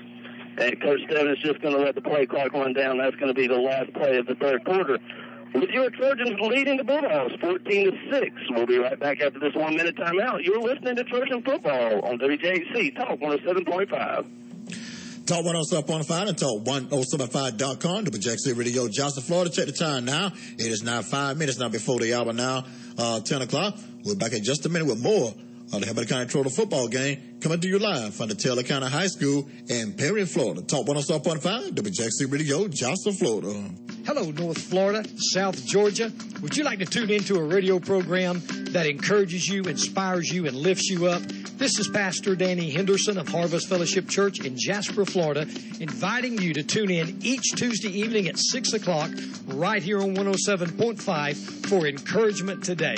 This is a time, using the Word of God, that we will inspire you and lift you up and encourage you. So again, tune in each Tuesday right here on 107.5.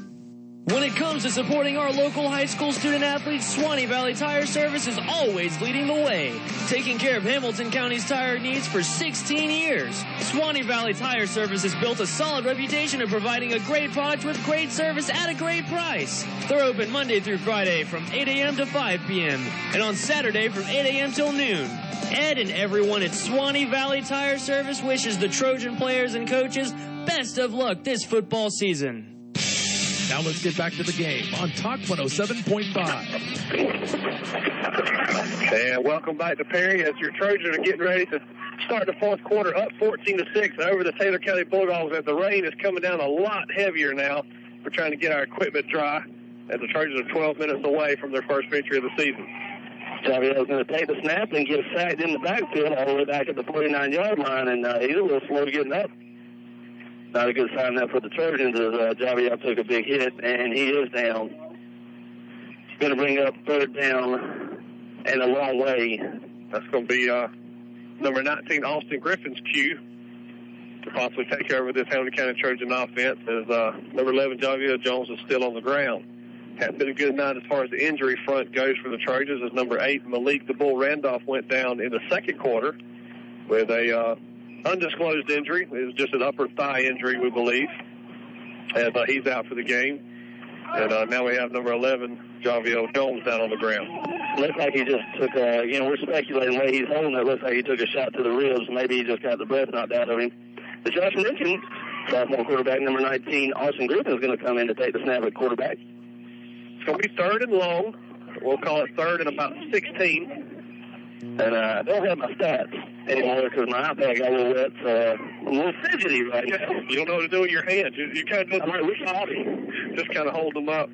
3rd down, and whatever Josh said, ball's got to get down. Ball says at the 48, got to get down to the 32-yard line, so that's 16 yards.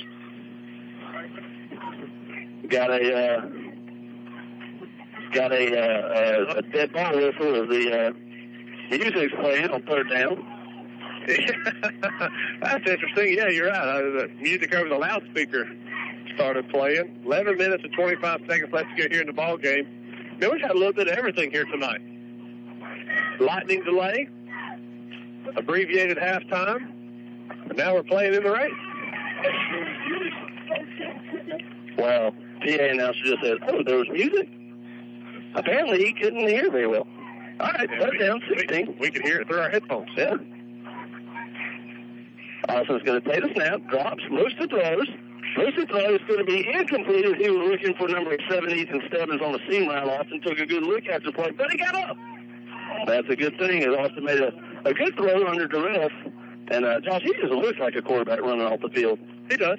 Yeah. Got a towel in front, took a good look, stayed in the pocket, just missed the guy. But Ethan didn't have his head around, and it bounced incomplete. Going to bring up fourth down for the Trojans. Josh, the guy down here keeping the down marker still got it on second down. He ain't real sure what's going on. No, he's just hanging out. Seems like the referee would tell him to adjust that too. As the Trojans are trying to get the right personnel on the field for punt situation.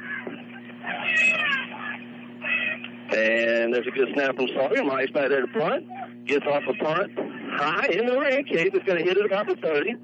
And A.J. Solomon finally downs it. So it would have been 2 yards past the first down marker. But as it stands, the Bulldogs are going to have the ball first and 10 at their own 30-yard line. Ball game just got real interesting here, Ryan. The Black Swans back out there as they give up their first points of the ball game on the last series with the Bulldogs. As Bulldogs found something with the passing game, and they were able to get in for 6 points. All right, 11 minutes. 7 seconds left to go in the ball game. Your Trojans lead 14-6. Rayshawn Hamilton is going to stay in at quarterback for the Bulldogs. Normally does that. Maybe that's Chris Reeves. We can't tell. It'll be a straight drop. Trojans read the pass. And Andrew Graham's going to tackle him at about a 35-yard line as Fabian Reed from his defensive end position read the swing pass and forced Hamilton to just tuck and run it. Give him a gain of about 5 on the play. Going to be second down at 5. And Andrew's done a great job in the open field so far this year. They've kind of swapped down. We got number 12, A.J. Solomon, in at the safety position, but Andrew walking up into the outside linebacker. Man, he's done a good job filling in. Going to be a pass. Trojans get some pressure, and it's going to be incomplete as Dale Walker and Andrew Graham both apply pressure along with number 53, Ahmad Gandy. Man, just when we thought we had seen everything, something new happened. Yeah. That's the first time we've had to stand in the weather in 3 years, man. You're exactly right. We'll be all right. Hopefully we won't melt. You have everything in that book bag. You don't have an umbrella? Nope. But I do have a jacket. I don't. Yep. Guess you will next week. No, we're at home next week. I got the booth. The booth. There's a snap on the third down play. Hamilton's going to turn and throw it out wide. It's going to be incomplete. And going to bring up a fourth down, see if Coach Jones decides to go for it with the way his defense is playing. You got to get 5 yards. They tried to draw us off sides a couple times tonight, and they worked in the first quarter, but not so much after that. It looks like they swapping personnel, bringing the punt team on. Still got to be disciplined here, guys. Still got to be disciplined. Dale Walker, James Gandy are back to receive for the Trojans. 10 minutes, 27 seconds left to go. Trojan fans wanted to change the quarter from the third to the fourth on the scoreboard. I think we all know it's the fourth quarter. Yeah, we got it, fans. The fans at home, they're here. They're here. They know. Low snap. Mason picks it up and gets off a wobbly punt that in this range is going to be tough to catch. Takes a big bulldog bounce to the 24-yard line where the Trojans are going to have the ball first and 10 there. Have you noticed that it seems like every time we get the ball, the rain picks up a little bit? And it's raining harder now than it ever has. It's 10 minutes and 20 seconds left to go in the fourth quarter. Your Trojans lead 14-6.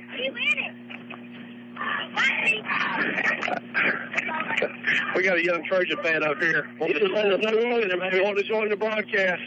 Just letting us know we're winning. He just run up here and just said, "Hey, man, you know we're winning?" "Yes, sir." "Yep, we got it." We get paid a lot of money to know that.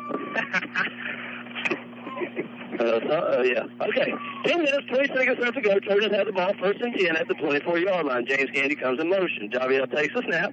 Going to hand it off to DeMarco Webb. Trojans keeping it on the ground. Runner was down. Even though we got to hang on to the ball a little bit better than that as Taylor County pounced on it. But they said the Trojan runner was down.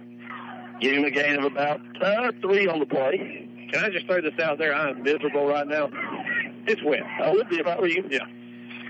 I wish I could take a picture of our security detail. I'm going to crank the air conditioning up high the whole way home. Again, your Trojans lead 14-6. Bringing you all the action here in the weather. I'm Ryan Mitchell. The other guy is Josh Altman. I'd love to share my jacket with you, but that'd be real uncomfortable for both of us. I'm loving it. The funny thing is, it's big enough for both of us to fit in. Oh! And I'm trying to lose weight, man. You're going to throw me under like that. Second down for the Trojans. Javier takes a snap, hands it off to DeMarco, who fires through the first couple tackles. And the ball comes loose again, but they said he was down at the 29-yard line, so it's going to bring up 3rd down and 5. 3rd and 5. Most importantly, that clock continues to run. Run. Yeah, down to 9 minutes and 20 seconds left to go here in the ball game. Trojans just with a 1-possession lead. It's 14-6. Trojans able to pick up an offensive touchdown and a defensive touchdown. Special teams has done a good job also picking up a couple of turnovers. All right, 3rd down, 5 yards to go. Ball sits at the 29-yard line. DeMarco Webb and Kevon Webb back with Javier. And the snap going to turn and hand it to James Gandy on the top sweep. Looks like he had enough for a first down, but the Bulldogs just do bring him down right before the first down marker. And there's a late flag as he's probably going to be against the Bulldogs for a personal foul. DeMarco Webb blocked the guy and then got pushed once they got off the pile. Yeah, this will definitely be a big first down here if this is against the Bulldogs. That'll give the Trojans a first down. Got 2 penalty flags on the field. Oh, please don't be offsetting.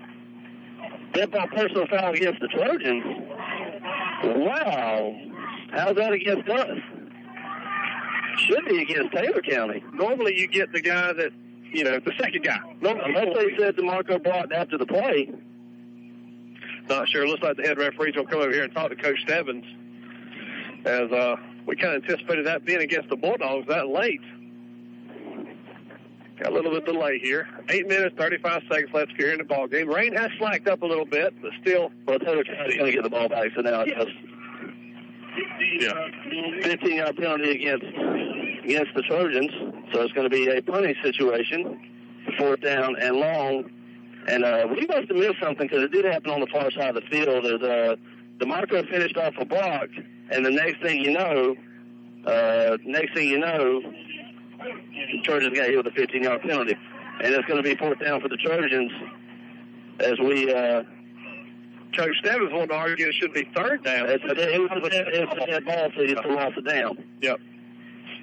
Yeah, I don't think he was didn't know exactly when the penalty happened. As the Trojans will be in a punt situation. Looks like the Trojans took a timeout here. I'm not of confusion going on. Yep.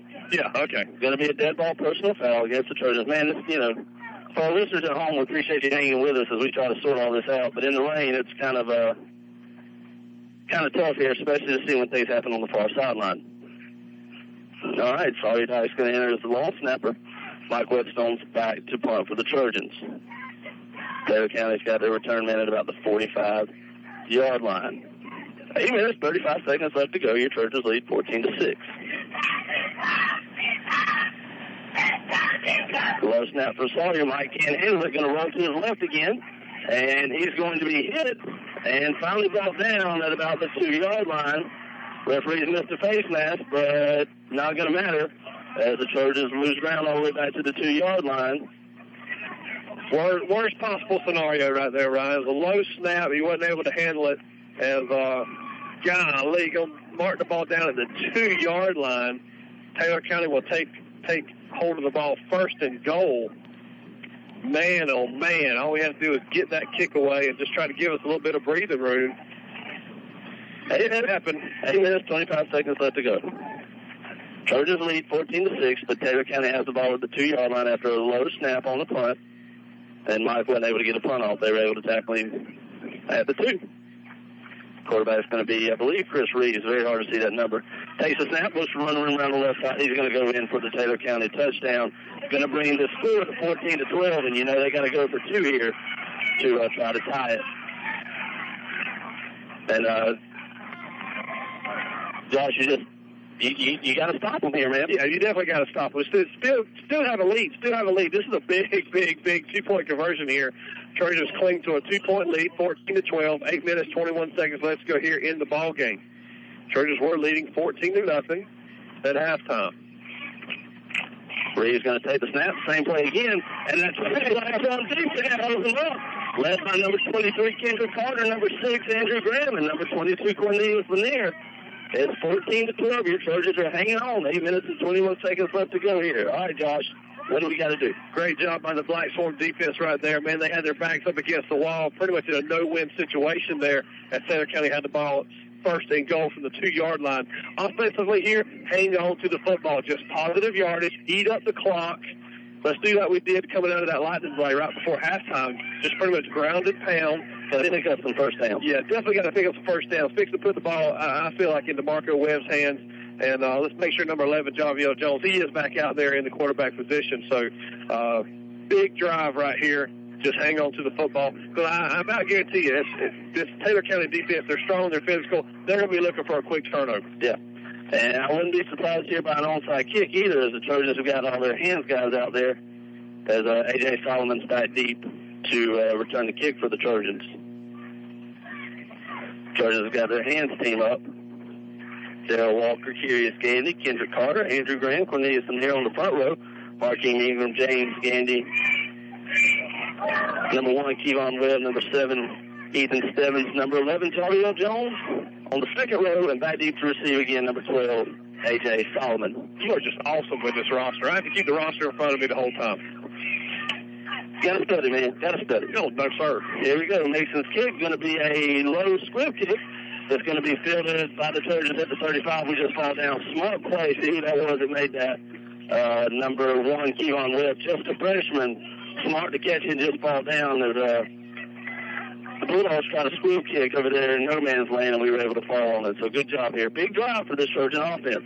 Very big drive. Let's see what the Trojans can do here. Just time to take a deep breath and put together just a solid drive. 8 minutes, 19 seconds left to go. Trojans cling to a 2-point lead, 14-12.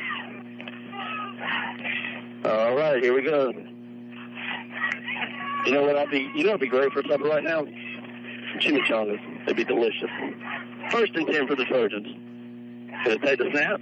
Going to pitch it to number 5, James Gandy. Nothing doing. He's going to lose 5 yards. So excuse me, number 1, Kevon Webb. And Josh, there's been a trend for this Trojan offense the last couple drives. Yeah. Wrong direction. Going to bring up 2nd and 15 from the 30. The offensive line just doesn't seem to be able to get out into the flats quick enough. We don't have any lead blockers, as we come out with one blocker. When he's trying to block 3 Taylor County Bulldogs, the odds aren't good right there. We're just kind of going backwards, like you said, 2nd and 14. All right, Javier Jones, your quarterback. DeMarco Webb's running back behind him. Going to take the snap, straight up, close to throw. Javier's going to air it out deep, looking for Dale Walker, and a good play there by Taylor County defenders to knock the ball away as Dale was open, but they just closed it the last second to knock it away. That'd have been a big play. Good call. I like it on 2nd down to kind of air it out. I agree. I do agree that I like going down the field, but Ryan, I kind of want to see us make some crossing patterns. We're kind of, on the passing plays, we're going 20, 25 yards down the field. I feel like we've got some playmakers. If we're able to get those linebackers pulling off the ball, cut up underneath them, much like Union County did to us last week, get you across the pattern, just a 5 or 6 yard pass, and let our athleticism take over and get into the flat. Josh, I'll take down what's happening defensively next chance we get for Taylor County. Going to take the pass, going to fake the flea flicker. Got it complete out to DeMarco. Webb was going to run, and he drops it. But the Trojans are going to foul on it. DeMarco had plenty of room in front of him. He might have had a first down and more, but ball falls out of his hands. And big number 54 for the Trojans, that's Darius Ingram, falls on it. And Josh, once again, a great play call. And we just shoot ourselves in the foot as number 11, Javier Jones, completes a pass to DeMarco, but we just can't hang on to that slip ball. Man, being tough there, Javier, hanging in. He rolls to the far side of the field, throws it back to DeMarco. Man, he caught the ball, took about 3 steps, and just dropped it. Yeah. Just dropped the ball. Good move by the coaches here as they're going to move up Mike Whetstone a yard or 2 in the formation to make sure that get a good snap here. Number 3, Willie Elder, back deep for Taylor County. Good snap. Good catch by Mike. Going to get a low punt off that's going to take a Trojan bounce. And Willie Elder's going to get it and field it. Fall straight down on it. DeMarco, worried about Daryl Walker down there to cover for the Trojans. Man, fast pace here, isn't it? Yeah, very fast pace. The game has picked up. 6.5 minutes left to go here in the ball game. Trojans cling to a 2-point lead, but Taylor County has the ball. See what the Trojan defense can do here as looking for another big stop, man. They had a big stop on that 2-point conversion. It's going to be a timeout. What a break. 6.5 minutes left here. We're going to take a 1-minute timeout. You're listening to Hamilton County Trojan football on WJHC Talk 107.5. Jasper Auto, your Napa Center, has been providing the right parts and know-how since 1965. As a family-owned and operated business built around quality, integrity, and expertise, Jasper Auto is committed to helping you get back or stay on the road with the right parts at the right price. And you can rest easy with Napa's nationwide warranty. Jasper Auto, open 6 days a week at 308 West Hatley Street in downtown Jasper. Your Napa Center. It's often said that timing is everything. And for Guardian Bank, that time was November 1997 when we opened our doors with a commitment to strong core values such as customer service, integrity, performance, and community engagement. Today, Guardian is an award-winning bank with continued strength in the marketplace. We are Guardian Bank, banking the way it should be. Now, back to the action on Talk 107.5. Well, welcome back to Trojan football on Talk 107.5. Your Trojans lead the Bulldogs of Taylor County, 14-12, 6 minutes and 20 seconds left to go.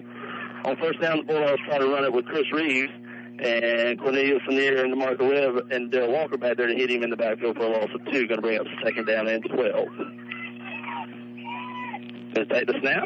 Turner switches to throw. Hit by Cornelius Lanier. And Dale Walker, the Trojans are going to bring him down for a sack all the way back to about the 20-yard line.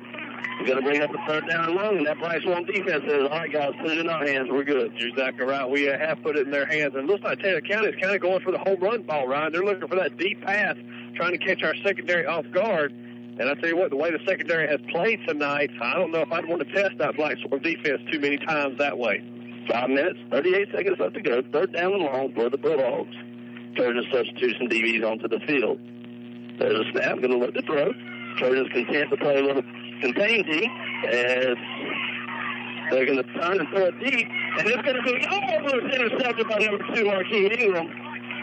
Great job on the defense to stay with Taylor County Bulldog running deep. That was number 5, Jatavius Robinson, and Marquis knocks it down as Josh, their quarterback, we had him twice in the backfield. He just broke away and finally threw it down the field. Yeah, we did. Andrew Graham back in the backfield. Like I said, he's not playing safety right now, moved up to outside linebacker, doing a heck of a job as he was in the backfield causing all kind of commotion. But, man, big-time hands, number 2, Marquis Ingram, did everything right but bring the ball in for the big INT. Going to be a punt situation for Taylor County. Trojans going to get the ball back. 5 minutes and 21 seconds left to go here in the ball game.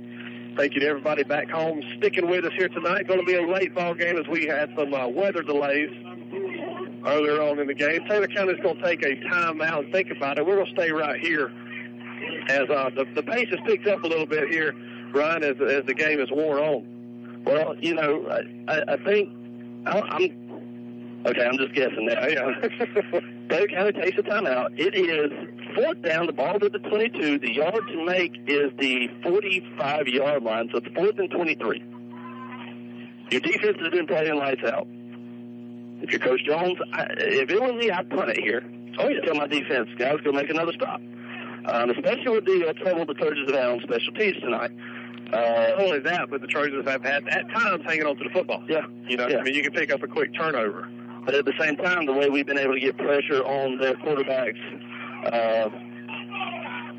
it is a tough call. They're going to come out in the punt formation. You got to make sure they don't try some trickeration here, fake punt, something like that. Dale Walker, James Gandy back deep at the 50 to receive for the Trojans. Going to be a high spiraling kick over near the Taylor County sideline that's going to go out of bounds, and the Trojans will get good field position. See where they're going to mark that down. If he marks it at the 45, I'm going to be upset. Yeah, but he's still walking at the 43. You know when they do that? Remember the old Price is Right game where they had the mountain climber? Yeah. It goes up. You're just like, should have waiting on him to stop. That's just what that reminded me of. He was just walking down the field. Yodeling. So that ball went out of bounds at the 45. We're going to get it at the 43. But it crossed out of bounds probably closer to the 38, 39. But listen, in all fairness to these officials, the angles that they have to do the best they can with it. So hats off to them for that. But at the same time, we'd like to get a little better field position. 1st and 10 for the Trojans. Ball sits at the 43-yard line. Javier is going to bring a guy in motion. Going to pitch it to him. Ball's on the ground, and the Trojans pump on it all the way back at the 48-yard line. Got a late penalty flag.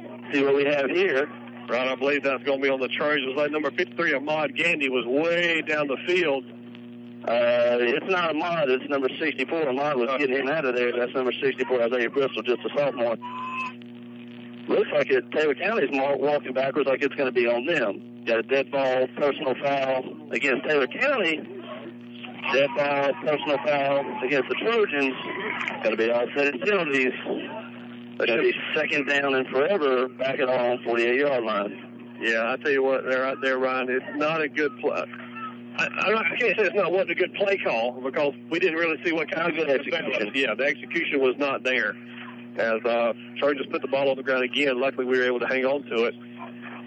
All right, going to bring up second down and a long way to go. The ball sits at the 48-yard line of the Trojans. We had the ball at the 43 of Taylor County, but we fell back to the 48. Javier is your quarterback. To bring AJ in motion, takes a snap. Got a late penalty flag, going to be a false start against the Trojans.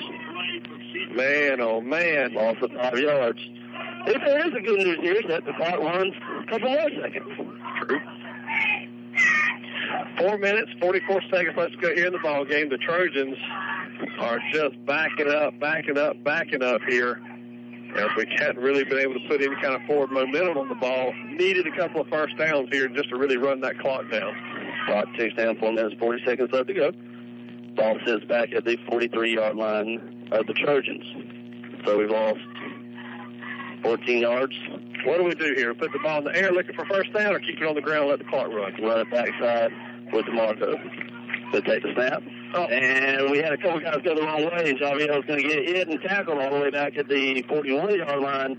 And so much miscommunication on the field right now. We're going to bring up third down and long. Trojans are at their own 41-yard line. Man, Josh, this offense is not working like it was into the second, into the third quarter. It's incredible, Ryan, how one drive we come out and it seems like it was just picture perfect, just the way you draw it up. The offensive line was blocking. Man, we were hitting the holes wide open, and I think we had it going on. Now, all of a sudden, here we are going backwards as Trojans just can't seem to put it in forward gear. 3 minutes, 55 seconds left to go here. Trojans going to break the huddle with 7 seconds left on the play clock. Javier brings him up to the line. Gets a snap off just in time. Straight drop, moves to throw. Going to throw it back. Got A.J. Solomon, and the ball slides through his hands. Good call. Just got to make the catch there. Good throw by Javier as A.J. was open. And just couldn't hang on to it. Going to bring up fourth and long for the Trojans. I'll tell you what happened right there is A.J. realized he was wide open. He quit running. He kind of stopped his route, saw the ball was coming right to him, and it just sailed right over his head. I believe if he continued that route towards the sideline, it would have hit him right in the hands, and we'd be celebrating a TD right about now. But it's all for naught. Going to be fourth down. Missed opportunity for the Hamilton County Trojans. Going to bring a punt situation as Taylor County will get the ball back with 3.5 minutes left to go here in the ball game. All right, Mike Whetstone in the punt. Solid action long snapper. It's a high snap. Mike catches it with one hand. Going to run to his left. Nothing doing there. Bulldogs going to take over the Trojan 40-yard line. And yet again, the Trojan special teams and offense have just shot us in the foot tonight. It is, Ryan, but the special teams has got us some turnovers. But here's what we got to do right here. We need to just kind of calm down a little bit. We got some commotion going on the sideline. We still have a lead. We still got to put the defense out there and hang on to this lead. Nothing's lost yet here. As he actually did a good job. That ball easily could have sailed over his head. Got to get the ball away. Got to get a kickoff there. Oh, yeah, definitely. I wholeheartedly agree. You can't give up on the punt that quickly. All right, here we go. First and 10 for the Bulldogs from the Trojan 39-yard line. Going to take the snap. Lifts the throw. Set up the screen. The Trojans almost intercepted, but we didn't. Bulldogs still running down the field. Breaks a couple tackles. Gets it out towards the sideline. Got one man to beat it. He's got to beat him and go in for the Bulldogs score. There's a flip into the end zone. And finally a flag comes in. The officials on the near sideline didn't call it, but the Bulldogs does a front flip into the sideline. They're going to take a lead with 3 minutes and 21 seconds left to go here in the ballgame. Screen pass, Ryan. The Trojans read it all the way. It looks like we went almost for the interception rather than the tackle. Man, he caught the ball cut back to the near sideline, and there was not a Trojan inside as he went into the end zone. did the celebratory flip into the end zone. As referee standing right there should have threw a flag, but he had to go. Two officials there that didn't throw a flag. So we'll see what happens here. What's funny is the official from the far side of the field threw a flag. The official from right behind the plate threw a flag. But the two officials standing right on top of the ball said, nah, we're not going to throw it. Exactly. 3 minutes, 31 seconds left to go. Your Trojans now trail 18-14. You got to get the ball back and got to do something with it. Josh, I'm gonna go back to the field goal earlier. Could have been a big point. Well, we still be down by 1 right now the way it stands, but still, at least puts the field goal in play here on this drive. But Brian, what we talked about just a moment ago, up 14-0, you kind of said, what do we need to do here? And it was limit the mistakes. Don't we've shot ourselves in the foot. Yeah, don't lose the ball game due to mistakes. And it's something the Trojans haven't done very well here in the second half. But I was going for 2, going to turn and throw. It's going to be incomplete. So with that, Trojans keep the lead to 4. 3 minutes and 21 seconds left to go here in Taylor County. Well, it was a great start to the second half. Trojans had a 14-0 lead. It's giving it back now as Trojans fans are trying to get them fired up as the Trojans kind of hanging their heads a little bit. Got to get back in it, man. This is a very winnable game. We're right here with them. We just got to finish. Got to finish. You got to finish, man. Even looking back at that last drive, Brian, missed opportunities. We've had a lot of good offensive play calling here tonight. Just the execution has not been there. Taylor County is going to end up kicking off from their own 25-yard line as, again, the unsportsmanlike conduct at the end of that last touchdown is enforced on the kickoff. So the Trojans will get the ball. We'll get to move up 15 yards to receive it, and we'll see how that turns out for us. I would expect Taylor County to go with some kind of squib kick here as trying to put the ball on the ground. 3 minutes, 21 seconds left to go here in the ball game. But here's the good news, Josh. The Trojans have schemed a couple of guys open in the passing game. Now you got to make plays. Got to make plays. Trojans trail 18-14. 3 minutes, 21 seconds left to go in the ball game. Trojan faithful staying here. I think we have more fans on our sideline than Taylor County does. When that rain moved in, Taylor County scattered. Well, the ones that are here for Taylor County are standing underneath the overhang over there on the home sideline, just underneath the press box. Rain has stopped. Don't jinx us. Josh Mixon has a teed up high for the Bulldogs. Again, they're kicking off at their 25-yard line due to the unsportsmanlike conduct penalty. Going to be a high end over again kick. A.J. Solomon takes it at the 25-yard line. Got a little bit of running room. And he's going to be hit and dropped with a big hit by Taylor County, Nathan Carl-Schmidt at the 45-yard line. Lots of celebrating over there from Taylor County. Trojans got a 1st and 10 at the 45. It was a good tackle, but, hey, that's what he's supposed to do. He's supposed to make a tackle. The celebratory part I could do without. Yeah. You did what you were supposed to do. It was a good hit. It was a routine tackle. A.J. Solomon right there needs to learn how to go left to right just a little bit. I like his thinking. There was a scene there, and Carl-Schmidt came out of nowhere to deliver a big lick on him. But you're right, Josh. You do what you're supposed to. And let's play ball. See if the Trojan offense can get something moving. 3 minutes and 14 seconds left to go here in the ball game. Here, Trojans trail by 4. Javier takes a snap. Going to keep it himself up the middle. Gets it across the 50. Going to be close to a 1st down. As that Trojan offensive line continues their blocks through the play. Number 64, Isaiah Bristol, drives his man way down the field. Give Javier a gain of 8, going to bring up 2nd down and 2. I appreciate that aggressiveness, but you can't get the 15-yard penalty. I agree, and I think one thing part of that was the Taylor County guy wouldn't let him go. Yeah. He was just kind of pulling him back with him, so good non-call by the referees. Trojans going to take the snap. Got a false start against the Trojans here. Ryan, that has to be our 7th or 8th one tonight. Well, what's happening is our running backs are moving forward before the ball snaps. You can move side to side, but you can't move forward. And our guys are taking a step forward before the ball is snapped. So we have a 2nd down and 7. 2nd down and 2 situation now turns into a 2nd down and 7. Ball moves back to the 49-yard line of the Trojan. Clock ticks. 2 minutes and 30 seconds left to go here in the ball game. Trojans face 2nd down and 7 again from the 49. Need a little bit more hurry up out of the offense. Clock ticks down there, 2.5 minutes left to go. All right, here we go. Javier takes a snap. Going to turn, throws it out wide to Kendrick Carter. Got a little bit of running room. Gets it out across the 50 to the 48-yard line. Going to bring up third down. That's about the 40. Waiting on the ball to come in. We'll see. That was a good tackle on the far sideline by the cornerback. Open field tackle. It was kind of a one-on-one situation. He was able to bring him down. It's going to be a 3rd and 3 situation. Ball's at the 47-yard line of Taylor County. You only get 3 yards, but you still got 2 downs to do it. So, Trojans going to take a timeout. We'll take a 1-minute timeout. We're on 1 minute 46 seconds left to go here. Trojans trail the Bulldogs 18-14. We'll be right back with the finish. You're listening to Trojans football on Talk 107.5. Now let's get back to the game on Talk 107.5. Welcome back to Trojan football on 3rd and 2. Gabriel tries to keep it on the keeper, and it's going to be stopped at the line of scrimmage. Maybe going to bring up 4th down and short for the Trojans. Got to go for it here. Clock this down under a minute and a half. As this is the ball game, right? If we don't pick up a first down right here, Taylor County will take over and surely run out the clock. It'd be a good time now to try to draw them off sides. Play clock's not running for whatever reason, but the game clock's running down. 1 minute and 10 seconds left to go here. Trojans got to have a little bit of hurry up with them. Ball rests on the 47-yard line. Clock ticks down under a minute left to go here now in the ball game. Trojans trail 18-14. 4th down. Gabriel takes the snap. Going to pitch it to James Gandy. Looking for some running room. He's got it. He's going to be close to a first down. They're going to say he was down. It'll depend on the official spot as to whether or not he got the first down.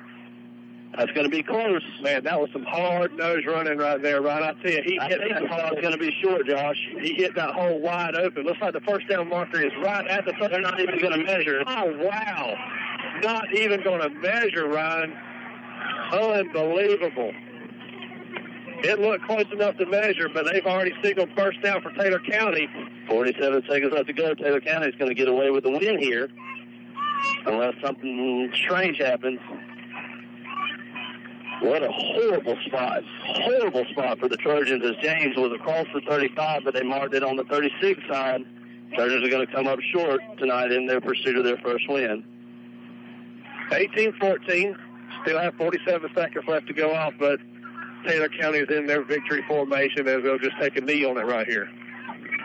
Man, oh man, Ryan, what dejection here on the Trojan sideline. Taylor County's going to take one knee, and there's nothing the Trojans can do to stop the clock. Josh, we had all the momentum in our offense and special teams. Absolutely gave the game away tonight. Oh, yeah, there's no two bones about it right there, Ryan, as we did. Trojan defense did such a superb job tonight, holding Taylor County when they needed to and getting turnovers. Offense just could not come up with the first downs and the points when we needed to, from drop passes to just miscommunication and penalties, man. Penalties. This is going to be the last snap of the game here, as Taylor County is going to let it run down. Snap the ball with 5 seconds left, take a knee, and that's going to be it. Taylor County is going to move to 1-1 on the year. Your Trojans fall to 0-2 with an 18-14 Taylor County win. Josh, we're going to keep it here real quick and do a quick post-game show because we've been on the air for quite a while. Don't have any stats as the iPad got wet and messed up at the end of the ball game, but as it stands, Taylor County comes away victorious as our Trojans let one slip out of their hands. Just couldn't finish in the second half. And Josh, hats off to Taylor County. They played through it and came away with the win. Yeah, Taylor County easily could have thrown in the towel about midway through the third quarter there, and Trojans could have walked away here with an easy victory. But it was all for naught as they just continued to fight. And Taylor County got better and better, and the Trojans, man, just fell apart offensively. It's going to be interesting to listen back to our broadcast, Ryan, as we listen to it back throughout the week. Had some highs and lows tonight. I mean, we felt really good about the offensive direction it was going, and then all of a sudden, man, we just fall apart offensively with penalties and just going backwards. Miscommunication in the backfield as Trojans coaching staff and the Trojan offense definitely has some work to do as we move forward in the season. Still got plenty of games left before we get into the district games, the ones that really, really matter. But, man, for our confidence boost, it would have been awesome to come out of here, man, leading 14-0 in the third quarter to come out of here with a victory. Yeah, well, that's the thing about high school ball. The good news is you get another shot next Friday. We'll welcome the Indians of Fort White into town as they fell to Swanee tonight. And both teams will be looking for Fort White does have a win over Potter's House Christian 21-20. But, Josh, I think if you ask Taylor County, they feel lucky to get away with the win. The Trojans know that we played hard and just didn't finish at the end. But we let one slip away. We let one slip away tonight. Yeah, that happened, but this is why you play the game. And Trojans just going to have to regroup, got a week of practice, and, we'll get better. Got some tough injury luck. Melvin Brown didn't play much in the second half, a little banged up shoulder there. So maybe Coach Stebbins will have an injury report for us first of next week. Hats off to Taylor County. They did what they had to do. Trojans, a lot of good positive things, but also tons of stuff to work on. So with that, we're going to go ahead and wrap up the broadcast here from Dorset Stadium on the campus of Taylor County High School, where your Trojans fall to the Bulldogs, 18-14. For Jerome back at the studio, for Josh and myself, Ryan Mitchell here in Perry, we're signing off saying good night, God bless, and how about them Trojans?